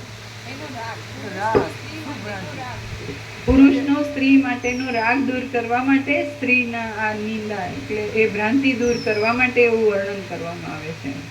અને બીજું હવે અંદર લખ્યું કે સ્ત્રીએ પણ એવું સમજવું કે મારો દેહ આવો નિંદ છે, એનો મોહ ન રાખવો જોઈએ. કોઈ રૂપાયો છે એ શું કહે છે? સ્ત્રીઓએ પણ એવું મન એટલે રાખવું જોઈએ કે મારો દેહ એટલે હું રૂપાળી છું એવું ન રાખવું જોઈએ કે દેહ નિંદ્ય છે એમ રાખવું જોઈએ. પણ આ તો ઠીક, સ્વામિનારાયણ ધર્મમાં સ્ત્રીને ભગવાન સુધી પહોંચવા અમુક એના સ્ટેજીસ હોય છે, અમુક એને બેરિયર હોય કે અહીંથી આગળ નહીં એમ. તો પ્રભુના પ્રકાશથી એવું અમે જાણ્યું કે જે માણસ આવું રોકે છે અથવા તો સ્ત્રીના દેહની નિંદા કરે છે, તો એની અંદર સ્ત્રી દેહની ભ્રાંતિ છે, ત્યારે જ એને સારું ખોટું કંઈ પણ દેખાય છે. તો એ ભ્રાંતિ એના મનમાં છે, બહાર નથી.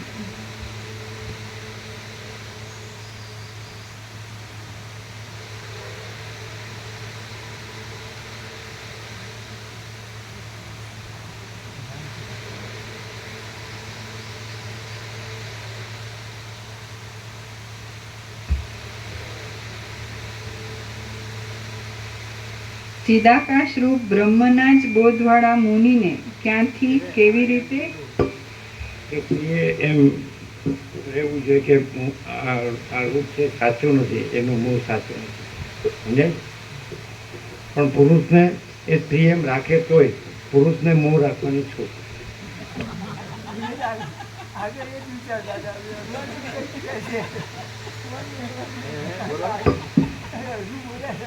શું કહે છે?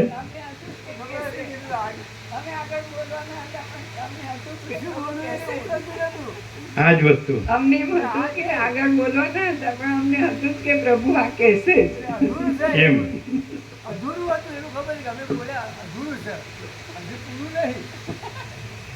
હજુ બોલે ઉઠતું નતું એટલે સુધી અમને સજા કરી. હમ એમ છે ત્યારે અમે કઈ બધાને અંદર પેશી થોડે ક્યાં છે?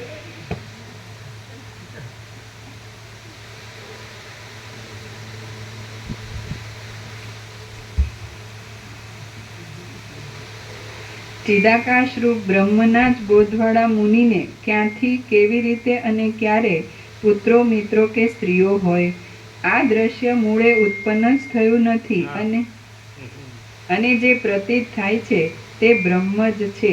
એવા ઉત્તમ જ્ઞાનવાળા માણસોને રાગની કે દ્વેષની દ્રષ્ટિ જ કેમ હોય?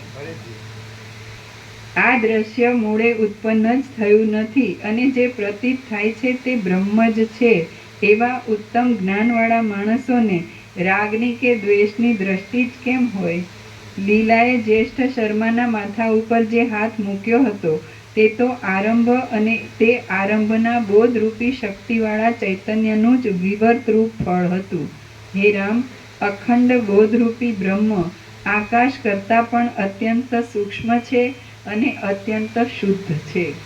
હે રામ, અખંડ બોધરૂપી બ્રહ્મ આકાશ કરતાં પણ અત્યંત સૂક્ષ્મ છે અને અત્યંત શુદ્ધ છે. જેવી રીતની કલ્પના ઉઠે છે તેવી રીતથી તે તુરત ભાસે છે.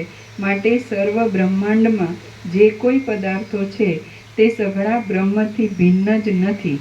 આપણે સ્વપ્નના અને સંકલ્પના નગરોમાં એવી રીતનો અનુભવ પણ કર્યો છે. શ્રી યોગ વાસિષ્ઠ મહારામાયણમાં ઉત્પત્તિ પ્રકરણનો લીલાના આખ્યાન સંબંધી સિદ્ધ દર્શન હેતુ કથન નામનો સર્ગ 26મો સમાપ્ત. સર્ગ 27મો. લીલાને જ્ઞાનથી પોતાના પૂર્વજન્મોનું સ્મરણ થયું. આ 27મા સર્ગમાં વિસ્મય પામેલી અને ફરીવાર પતિનું દર્શન કરવા ઈચ્છતી લીલાને સરસ્વતીએ પ્રબોધ દેતા લીલા પોતાના ઘણા જન્મોની વાત કરશે. વસિષ્ઠ બોલ્યા, પછી એ બે સ્ત્રીઓ તે પહાડી ગામની અંદર તે જ ઘરના મંડપમાંના આકાશમાં જ્યેષ્ઠ શર્મા આદિની સમીપમાં રહેલી છતાં જ તુરત બીજા લોકોની દ્રષ્ટિથી અદૃશ્ય થઈ ગઈ. તે ઘરના માણસો હવે આપણા ઉપર વનની બે દેવીઓએ અનુગ્રહ કર્યો એમ સમજી દુઃખ રહિત થયા અને તે પોતપોતાના કાર્યોમાં લાગી ગયા. પછી સંકલ્પ રહિત શરીરવાળી સરસ્વતીએ મંડપના પછી સંકલ્પ રહિત શરીરવાળી સરસ્વતીએ મંડપના આકાશમાં જ અંતર્ધાન થઈને રહેલી તે સંકલ્પમય શરીરવાળી અને વિસ્મયને લીધે કશું નહીં બોલતી લીલાને કહ્યું, લોકમાં જેમના સ્વપ્ન કે સંકલ્પ પરસ્પરને મળતા આવે છે તેમની તે સમયે પરસ્પર થયેલી વાતચીત ઉષાના અને અનિરુદ્ધના પરસ્પર થયેલા સ્વપ્નની વાતચીતની પેઠે ઉપયોગમાં આવે એવી થાય છે. તે જ પ્રમાણે લીલાની અને સરસ્વતીની એ વાતચીત પરસ્પરને કામ લાગે એવી થઈ. જેમ સ્વપ્નમાં અને સંકલ્પમાં પૃથ્વી આદિ ભૂતો, નાડીઓ અને પ્રાણ આદિ ન હોવા છતાં પણ પરસ્પર વાતચીત થાય છે, તેમ લીલાને અને સરસ્વતીને પણ પૃથ્વી આદિ ભૂતો, નાડીઓ અને પ્રાણ આદિ ન હોવા છતાં પણ પરસ્પર નીચે પ્રમાણે વાતચીત થઈ. દેવી બોલ્યા, હે લીલા, જે જાણવાનું હતું તે તારા જાણવામાં આવ્યું છે અને જે જોવાનું હતું તે સઘળું પણ જોવાઈ ચૂક્યું છે. આ બ્રહ્મની સત્તા એવા પ્રકારની જ છે. હવે તારે બીજું કશું પૂછવાનું હોય તો તે કહે. લીલા બોલી, મારા મરી ગયેલા પતિ પદ્મરાજાનો જીવ જે સ્થળમાં રાજ્ય કરે છે તે સ્થળમાં તે લોકોએ મને કેમ દીઠી નહીં અને અહીં મારા પુત્રે મને કેમ દીઠી? દેવી બોલ્યા, હે સુંદરી, હે પુત્રી, તે સમયે તને અભ્યાસ નહોતો, તેથી તારો દ્વૈતનો નિશ્ચય સંપૂર્ણ રીતે અસ્ત પામ્યો ન હતો. જે પોતે અદ્વૈતપણાને પ્રાપ્ત થયો નથી તેને સત્ય સંકલ્પ આદિ અદ્વૈતની ક્રિયાઓ પ્રાપ્ત નથી. જે માણસ તડકામાં ઊભો હોય તેને છાયાના શીતળપણાનો અનુભવ ક્યાંથી પ્રાપ્ત થાય? તે સમયે અભ્યાસ નહીં હોવાથી તને હું લીલા છું એવી ભાવના ટળી નહોતી, તેથી તારામાં સત્ય સંકલ્પપણું હતું નહીં. હે સુંદરી, હમણાં તું સત્ય સંકલ્પ થઈ છે, તેથી મારો પુત્ર મને દેખે એવો તારો સંકલ્પ સત્ય થયો. હવે તું તે પતિની પાસે જઈશ તો તેની સાથે આગળની પેઠે તારો વ્યવહાર પ્રવૃત્ત થશે. લીલા બોલી, આ ઘરના જ આકાશમાં મારો પતિ વસિષ્ઠ બ્રાહ્મણ હતો. એ મરણ પામીને અહીં જ પદ્મરાજા થયો હતો. આ આકાશમાં જ બીજી પૃથ્વી ઉપર તેના સંસારની રાજધાની છે અને તે રાજધાનીમાં હું તેની રાણી હતી. અહીં જ અંતઃપુરમાં તે મારો પતિ પદ્મરાજા મરી ગયો અને મરી જઈને પાછો આ અંતઃપુરના આકાશમાં જ પૃથ્વી ઉપર તે નગરમાં અનેક પ્રકારના દેશોનો સ્વામી એવો વિદુરથ રાજા થયો છે. એ પ્રમાણે બ્રહ્મ ચૈતન્યનો સઘળો વિવર્ત ક્ષણ માત્રમાં આ આકાશમાં જ થયો છે. હું ધારું છું કે જેમ ડાબલામાં સરસવના સમૂહો રહે છે તેમ આ ઘરના આકાશમાં જ સઘળા બ્રહ્માંડો રહ્યા છે. એ મારા પતિનો દેશ અહીં અત્યંત સમીપમાં જ હશે એમ હું ધારું છું, તો અહીં કોઈ ખૂણામાં રહેલા એ દેશને હું જોઈ શકું તેમ કરો. દેવી બોલ્યા, હે પુત્રી, હે ભૂતળની અરુંધતી, તારા અનેક જન્મોમાં સેંકડો પતિઓ થઈ ગયા છે, તેમાં 3 તો હમણાં જ થઈ ગયા છે. તારા હમણાંના 3 પતિઓમાં વસિષ્ઠ બ્રાહ્મણ ભસ્મ થઈ ગયો છે, પદ્મરાજા અંતઃપુરમાં શબ થઈને પુષ્પમાં પડ્યો છે અને ત્રીજો હમણાં આ સંસાર મંડળમાં રાજ્ય કરે છે.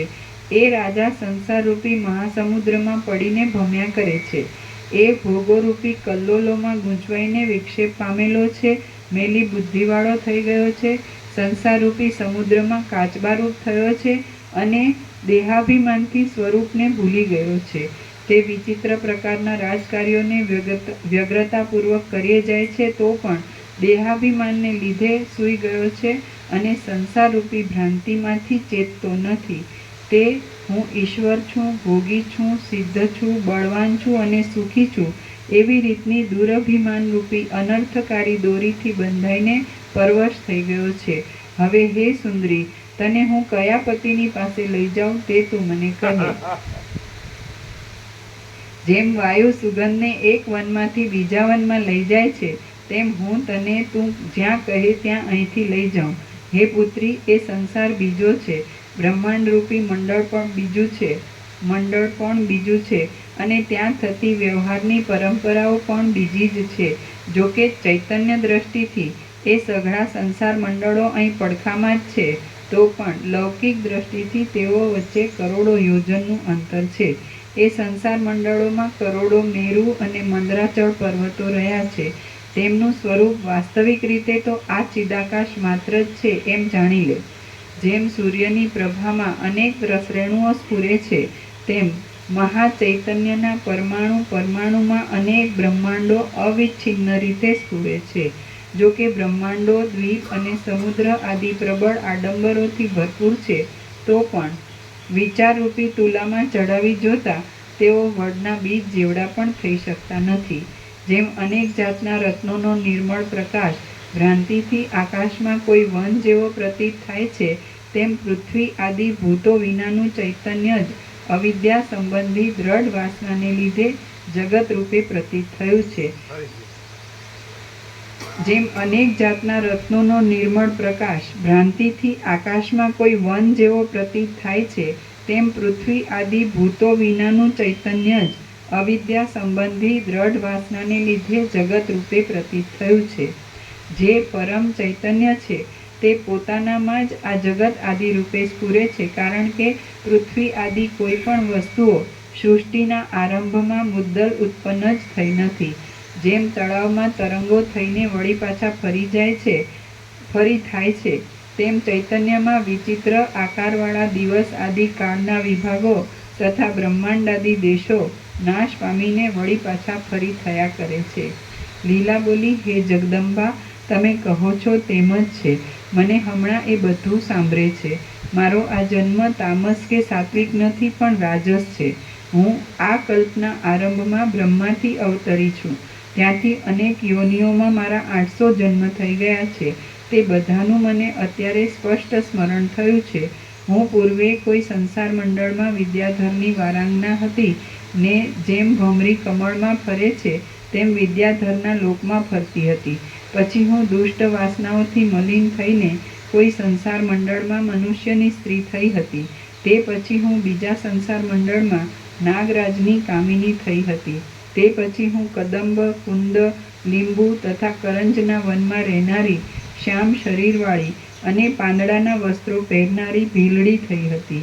એ જન્મમાં હું વનની વાસનાને લીધે ધર્મને જાણતી નહોતી અને ઉદ્ધતપણાથી વર્તતી હતી. તેથી તે જન્મ પછી મને પાંદડારૂપી હાથવાળી અને પુષ્પરૂપી નેત્રવાળી લતાનો અવતાર આવ્યો હતો. હું તે જન્મમાં એક પવિત્ર આશ્રમની લતા તરીકે અવતરી હતી. હું ત્યાં એક મુનિના સંબંધથી પવિત્ર થઈ હતી. પછી હું દાવાનળથી બળી ગઈ હતી અને ત્યાં જ રહેનારા એ મહામુનિની દીકરી થઈ હતી. તે પછી પુરુષપણું આપે અને સુખ આપે એવા કર્મો પાકવાને લીધે હું 100 વર્ષ સુધી સોરઠ દેશમાં મોટી સંપત્તિવાળો રાજા થતા રાજાના એ અવતારમાં મેં કેટલાક દુષ્ટ કર્મો કર્યા. તેથી તે પછી હું તાળીઓના વૃક્ષોવાળા જળમય દેશમાં 9 વર્ષ સુધી નોળિયણ થઈ હતી અને તે અવતારમાં મારું અંગ કોઢથી બગડી ગયું હતું. હે દેવી, તે પછી મેં સોરઠ દેશમાં મોતને લીધે 8 વર્ષ સુધી ગાયનો અવતાર ભોગવ્યો હતો. તે અવતારમાં મેં દુષ્ટ, મૂર્ખ અને બાળક એવા ગોવાળોના માર ખાધા હતા અને તેમને પછવાડે દોડાવવા આદિ વિનોદ પણ કર્યા હતા. તે પછી વનની પૃથ્વીમાં મને પક્ષિણીનો અવતાર આવ્યો હતો. તે અવતારમાં વિના કારણ વેર વધારનારા પારધીએ મારા ઉપર ઝાડ નાખી હતી. જ્ઞાની જેમ અધમ વાસનાઓને સાધનોના મોટા પરિશ્રમથી તોડી નાખે છે, તેમ મેં ઘણા પ્રયત્નોથી તે ઝાડને તોડી નાખી હતી. તે પછી મને ભમરીનો અવતાર આવ્યો હતો. એ અવતારમાં હું ભ્રમરની સાથે પુષ્પોના કેસરાઓ રૂપી શૈયાઓમાં વિશ્રામ લેતી હતી અને કમળોની કળીઓની અંદર બેસીને એકાંતમાં તે કમળોના કેસરાઓને ખાતી હતી. તે પછી મને મનોહર નેત્રોવાળી હરિણીનો જન્મ પ્રાપ્ત થયો હતો. તે જન્મમાં મારા મર્મ સ્થળોમાં પારધીઓના બાણ વાગવાથી મારે ઊંચા શિખરોવાળા વનોના રમણીય પ્રદેશોમાં ભટકવું પડ્યું હતું. તે પછી મને માછલીનો અવતાર આવ્યો હતો. એ અવતારમાં હું સમુદ્રના મોજાઓથી તણાતા દિશાઓ ભૂલી ગઈ હતી અને મચ્છીમાર લોકની પાસે પહોંચી ગઈ હતી. ત્યાં મચ્છીમાર લોકોએ મારા મોઢા ઉપર લાકડીનો ઘા કર્યો, પણ દૈવ યોગે તે લાકડી પાણીમાં રહેલા એક કાચબાની પીઠના હાડકામાં વાગી અને વ્યર્થ ગઈ. આ મેં જોયું હતું. પછી મારો ભીલડીનો અવતાર આવ્યો હતો. તે અવતારમાં મેં ચર્મણવતી નામની નદીના કાંઠે મધુર સ્વરથી ગીતો ગાયા હતા અને રતિ ક્રીડાને અંતે નાળિયેરીના રસનું મધ્ય પીધું હતું. તે પછી મને સારસ પક્ષિણીનો અવતાર આવ્યો હતો. એ અવતારમાં પ્રેમ ભરેલી ભમરીની પીઠે નિશ્ચળ રહીને સત્કાર સહિત મધુર સ્વર કરતાં કરતાં યથેષ્ટ સુરતો ખેલીને મેં મને અધીન થયેલા સારસને સારી રીતે તૃપ્ત કર્યો હતો. તે પછી અન્ય અવતારમાં હું યૌવનને લીધે ચપળ મુખવાળી અને ચપળ નેત્રવાળી જન્મી હતી. તે અવતારમાં તાળીઓ તથા તમાલોની નિકુંજોમાં મેં મત ભરેલા કટાક્ષોથી ઉત્પન્ન થયેલા કામદેવના વિકારોપૂર્વક કાંતનું અવલોકન કર્યું હતું. તે પછી મને સ્વર્ગમાં અપ્સરાનો અવતાર આવ્યો હતો. જેમ કમલિની પોતાના સુંદર અંગોથી ભમરાઓને ઝટ રાજી કરે છે, તેમ મેં એ અવતારમાં સુવર્ણના રસના સમૂહની પેઠે શોભતા મારા અંગ પંજરોથી દેવતાઓને ઝટ રાજી કર્યા હતા. એ અવતારમાં જ મેં મણિઓ, સુવર્ણો, માણિક્યો અને મોતીઓના સમૂહથી શોભતી પૃથ્વીવાળા એ અવતારમાં જ મેં મણિઓ, સુવર્ણો, માણિક્યો અને મોતીઓના સમૂહથી શોભતી પૃથ્વીવાળા મેરુ પર્વત ઉપર કલ્પવૃક્ષોના વનની અંદર યુવાનની સાથે રમણ કર્યું હતું. તે પછી મને કાચબીનો અવતાર આવ્યો હતો. એ અવતારમાં હું તરંગોથી વ્યાપેલા પ્રદેશોવાળી તથા ગુચ્છો અને લતાઓથી શોભતી સમુદ્ર તીર ઉપરની એક વન ગુફામાં લાંબા કાળ સુધી રહી હતી. તે પછી મને રાજહંસીનો અવતાર આવ્યો હતો. એ અવતારમાં મેં ઊંચા ઉછળતા તરંગોવાળા તળાવમાં મારા પીંછડારૂપ ચંચળ વસ્ત્રો ઉપર કમળોની ભ્રાંતિથી બેઠેલા પ્રેમભર્યા ભ્રમરોને ઝુલાવ્યા હતા અને એમ રાજહંસીપણું ભોગવ્યું હતું. એક વખત શીમળાના ઝાડનું એક પાંદડું પવનથી હાલતું હતું. તે ઉપર ઘણા પતંગિયા બેસીને ઝૂલતા હતા. તેમાંથી એક પતંગિયું છૂટું પડી ગયું અને ઘણી ભીડને લીધે તે પાંદડા ઉપર પાછું બેસી શક્યું નહીં. આ મેં તે રાજહંસીના અવતારમાં મરવાના સમયે જોયું હતું. આથી મને રાજહંસીના અવતાર પછી પતંગિયાનો અવતાર આવ્યો હતો અને તે અવતારમાં હું ઘણા જ કંગાલપણાથી વર્તી હતી. તે પછી મને નદીને કાંઠે નેતરના ઝાડનો અવતાર આવ્યો હતો. એ અવતારમાં ઊંચા ઉછળતા તરંગોવાળી પહાડી નદીના તરંગોના અગ્રભાગોના સ્પર્શથી મારે વારંવાર આમ તેમ હાલવું પડ્યું હતું. તે પછી મને ગંધમાદન પર્વતના કલ્પવૃક્ષોના સ્થાનમાં વિદ્યાધરીનો અવતાર આવ્યો હતો.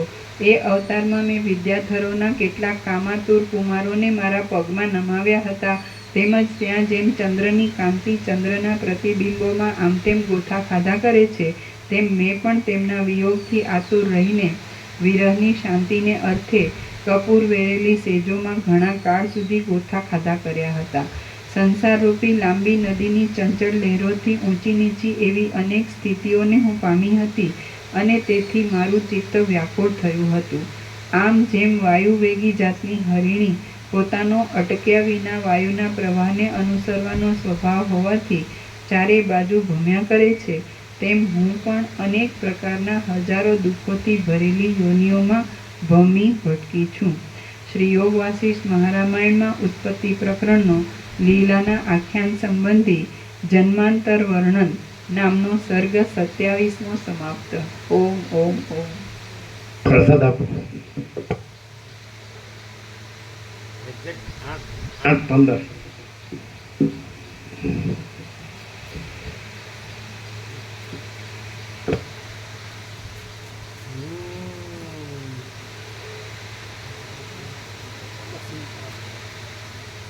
હું લઈ શકું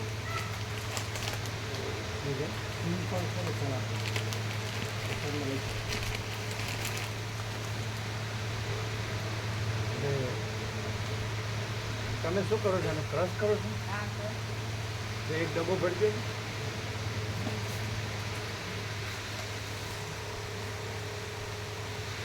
એટલે ભેગું હો આપણી ઓવરફ્લો ડબ્બો હશે ને?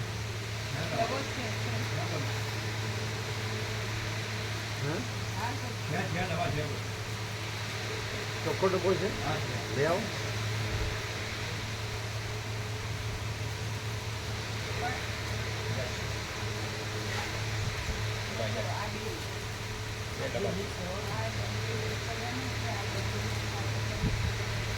એટલે એમ નહીં સરખું છે ને આ સરખું જ છે.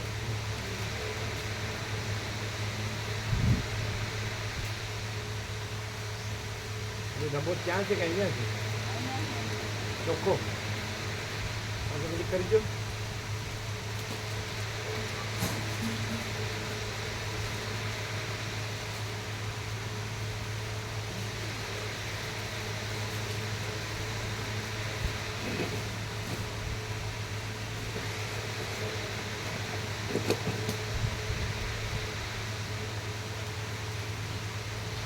શું ચાલે હે? કેવો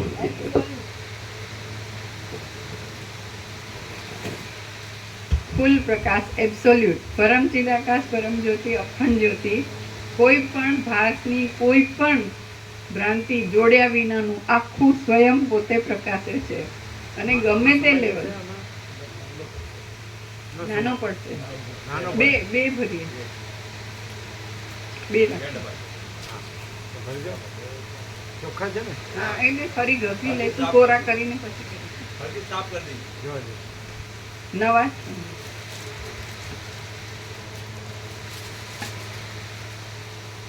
આમાં શું હતું બીજું કાંઈ કાંઈ નથી નવા લાવેલા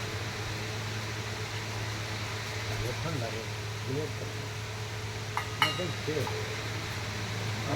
તો પેલું કે હજી સાફ કરેલા ના હોય ને એ લોકો પેલું કરીને મૂકેલા આવે ને બફૂન કરીએ ને બફૂન એટલે બફૂનમાં હા એટલે એમને આપ કરશો ને તમે આપી દો એટલે આખો મોટો નથી આખો મોટો ના એટલો મોટા નથી બે છે આવા નાના નાના એમ નહીં આવા બે સારા એક મુઠ્ઠી વાપરવાનું ને એક પેકનો પેક પડ્યો એટલે હવાઈ નથી એવી રીતે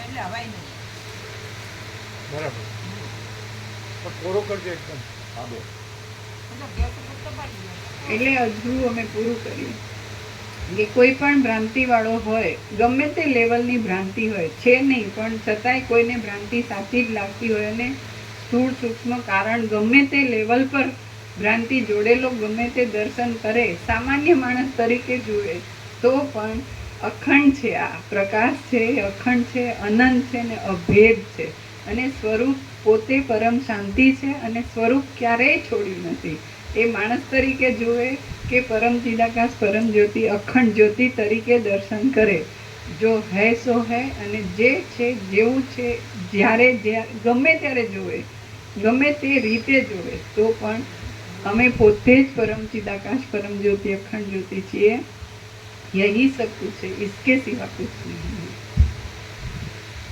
ફૂલ એન્ડ ફાઇનલ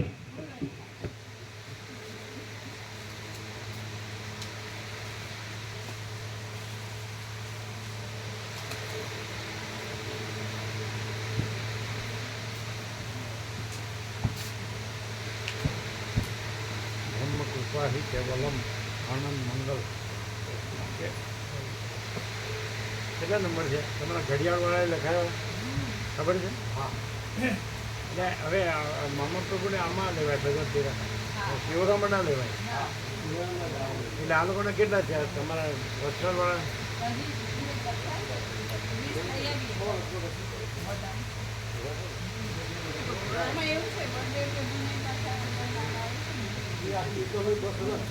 ના એ બધા સાથે જ રાખવાના લઘુવાળા અલગ છે ને બળદેવ પ્રભુને કથા આવે છે ને વસ્ત્રાલ હોય તો બળદેવ શું બળદેવ પ્રભુ વસ્ત્રાલનું નામ હોય પણ બળદેવ પ્રભુના લિસ્ટમાં હોય એટલે જોઈને કન્ફર્મ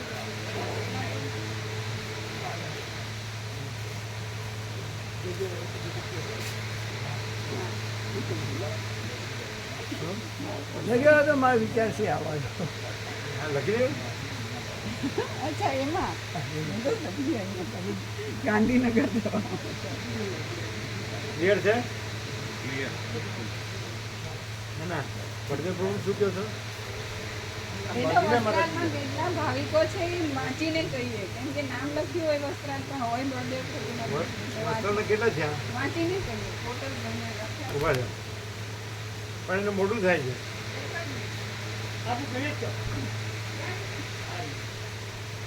એ નહીં તેનું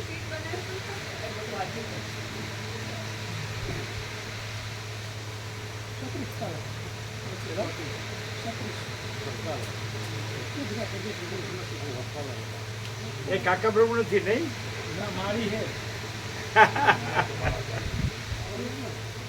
વસ્ત્રાલવાળા બધાને ભેગા રાખો એટલે શેમાં રાખો ને હે આનંદ વસ્ત્રાલવાળા શેમાં રાખવાના બળદેવ ગોવાળામાં એને અલગ રાખો તો ચાલે પણ એને જોડે રાખવાની એક જેની જ્યાં બી રાખો. એ તો બધાને એ જ છે જે લાગતા ઓળખતા હોય સાથે જ રહેશે મામા પ્રભુ ટોળકીને મામા પ્રભુ સંભાળે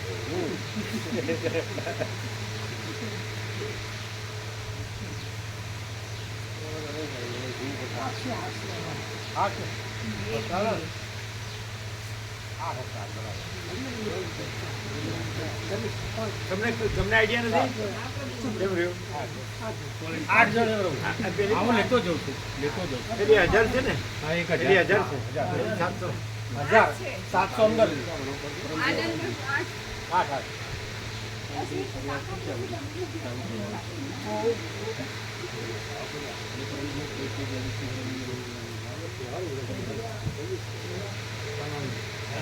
એક ઘરમાં એક હા એ તો ત્યાં બધા બેસશે ને એમ બધી જ આપી દીધી. બધું હે ને. આપણે માઇકમાં પણ કહી કભી આ શું છે?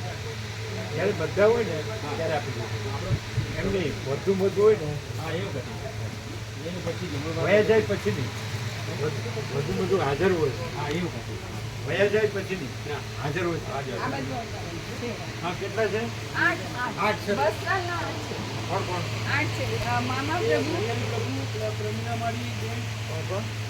ઘડિયાળવાળા 2 બે પેલા પ્રેમીલા માર્ગ એ 2 મામા પ્રભુને બે હા 6 પેલા બે છે પ્રેમના મંડળ હા, એ બે. 4 અને બે 6 6 અને બીજા બે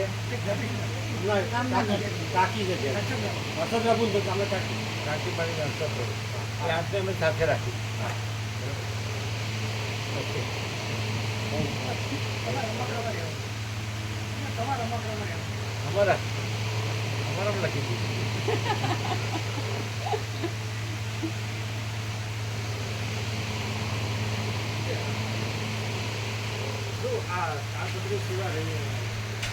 એટલે અમે કીધું કે અત્યારે બાજરી season ત્યાં છે. પંખાનો બધો પછી તો અમે કીધું તો પછી તમે કહેશો એ રીતે આપણે આનંદ પ્રભુ કાકા પ્રભુ કહીશું બળદેવ પ્રભુ એટલે તમારે તો છે ને તમારા લોકોને તો છે ને એ લોકો એકદમ થોડું ફ્રી હોય ને એ વખતે રજા મૂકી દેવાનું એ લોકો વધારે છે અને તમારે વધારે સેવા કરે એવા હનુમાન ચામાં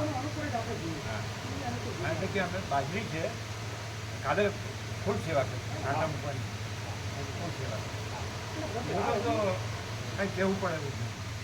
અડધી રાત્રે ના તકલીફ નથી. એની બાજરી સિઝન છે એકદમ રેડી જ છે આમ. જ્યારે કહેશે ત્યારે જઈએ. હા એટલે અમે કીધું કે તમે જે કહેશો ને એ પ્રમાણે આ લોકો રજા મૂકી દેશે એક દિવસની જે હાથ આપતો 12 આ મૂકવાની હોય તેની સાઈડમાં મૂકવાની તો એના આવ્યા કે નહીં પાઇપને બધું એના પછી કેમ મંગાવે અમે કેવું પડે ને તમે સાઈઝ આપી છે સાઈઝ નહીં આપી હોય એટલે પ્રજ્ઞેશ ભાઈ સાહેબ ધારી છે અમે અમને લખીને વોટ્સએપ કરેલી છે. તો પછી અમે કહો ને હા એટલે તો આવી જાય જી જી એટલે રેડી રહે તો એ બી લાગી જાય પછી અહીંયા આમ પણ લાગી જાય આમાં કઈ જોશે હા એમાં જોઈ છે એ એટલે બધું આ વશિષ્ઠ 50માં જે જરૂર છે એ પાઇપોનું મટીરિયલ પછી આ 70x17માં એ પાઇપોનું મટીરિયલ અને પેલું 60 એટલે 62x15માં પાઇપોનું મટીરિયલ એ લિસ્ટ છે અમારી પાસે અને અમે પ્રજ્ઞેશ પ્રભુને વોટ્સએપથી કરી છે. એટલે આ લોકો એમ આ એ કરી દીધું હા અને અમે પ્રજ્ઞેશ પ્રભુ સાથે રહ્યા હતા આ લિસ્ટ કરવાનું.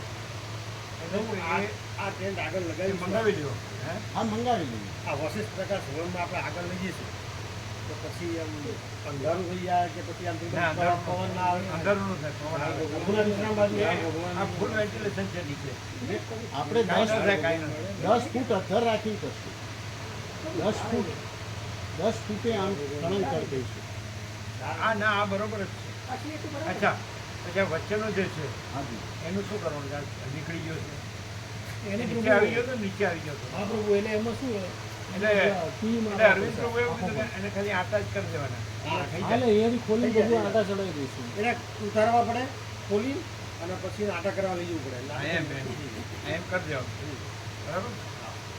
અને આગળ તમારે જે જોવે સમજાય છે વડદેવ પ્રભુ, આગળ તમારે જોવે એ પ્રમાણે કંઈક મંગાવી લેવાનું. પણ આગળ ચાર છે. અથવા તો મજબૂત એંગલ લાવી અથવા આપણા ઝાડને કાંઈ નહીં કરવાનું, આપણે 30માં ભાગમાં કરવાનું. એ લોકોએ મંડપ જેમ બાંધ્યું હતું ને એ રીતે કરવાનું.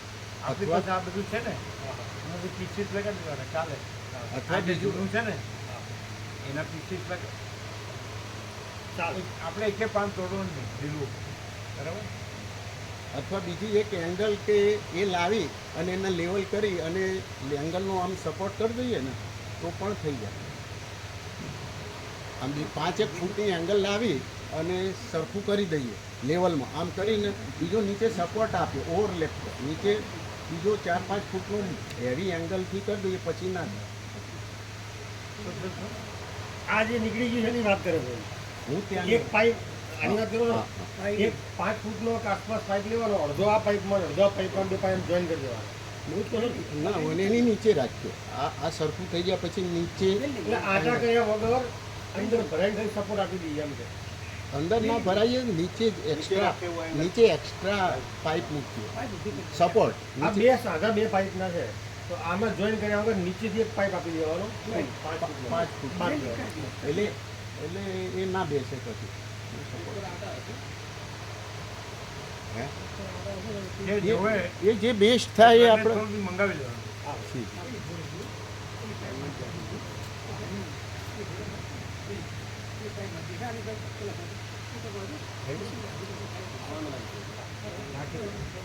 ઓમ ઓમ ઓમ. એટલે એ લોકો રેડી હોય ને એ રીતે આપણે રહેવાનું.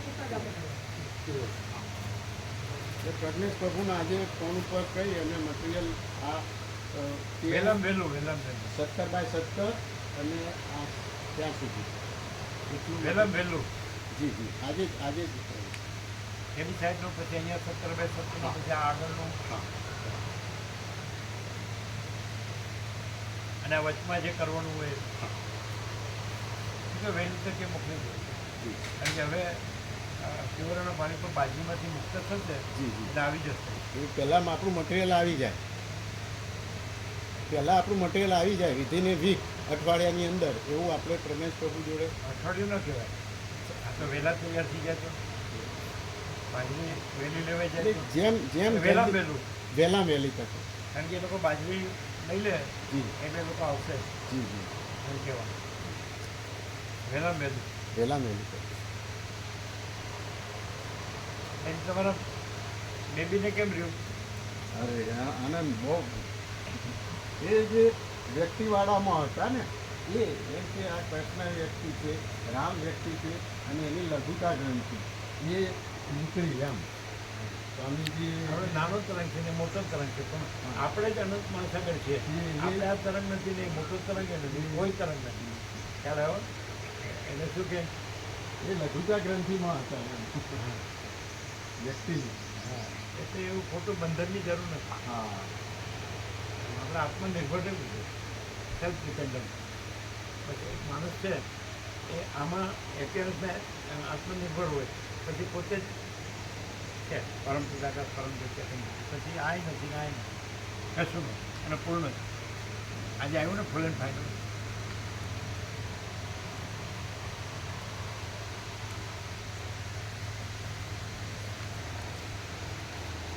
એટલે એને ક્લિયર થઈ ગયું. આનંદ આનંદ થઈ ગયો. ત્યાં જોયું ને ભાવિકોનો આનંદ ન જોયો હા. એ ખ્યાલ આવ્યો છે ને પ્રેક્ટિકલ. પેલા કે પરમ શાંતિ લખી છે.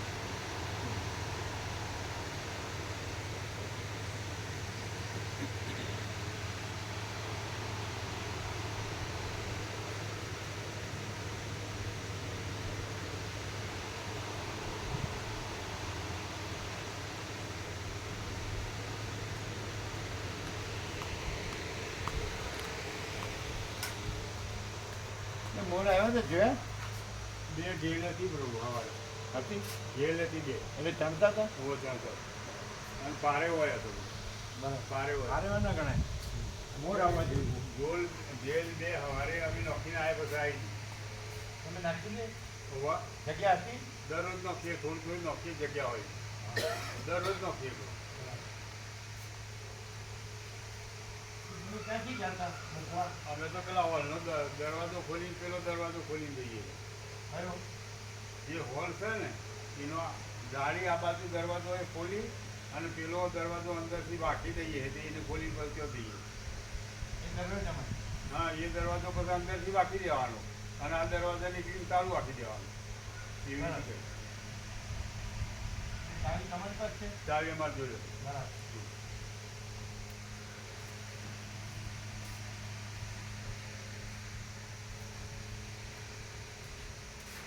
અત્યારે છે મોર હા હા અહીંયા જ આ અમારે હે આ અમારે છે આ અમારે છે પેલા એક છે હા એક તો જે ભાઈ હોય ને દો હા બે છે બે બે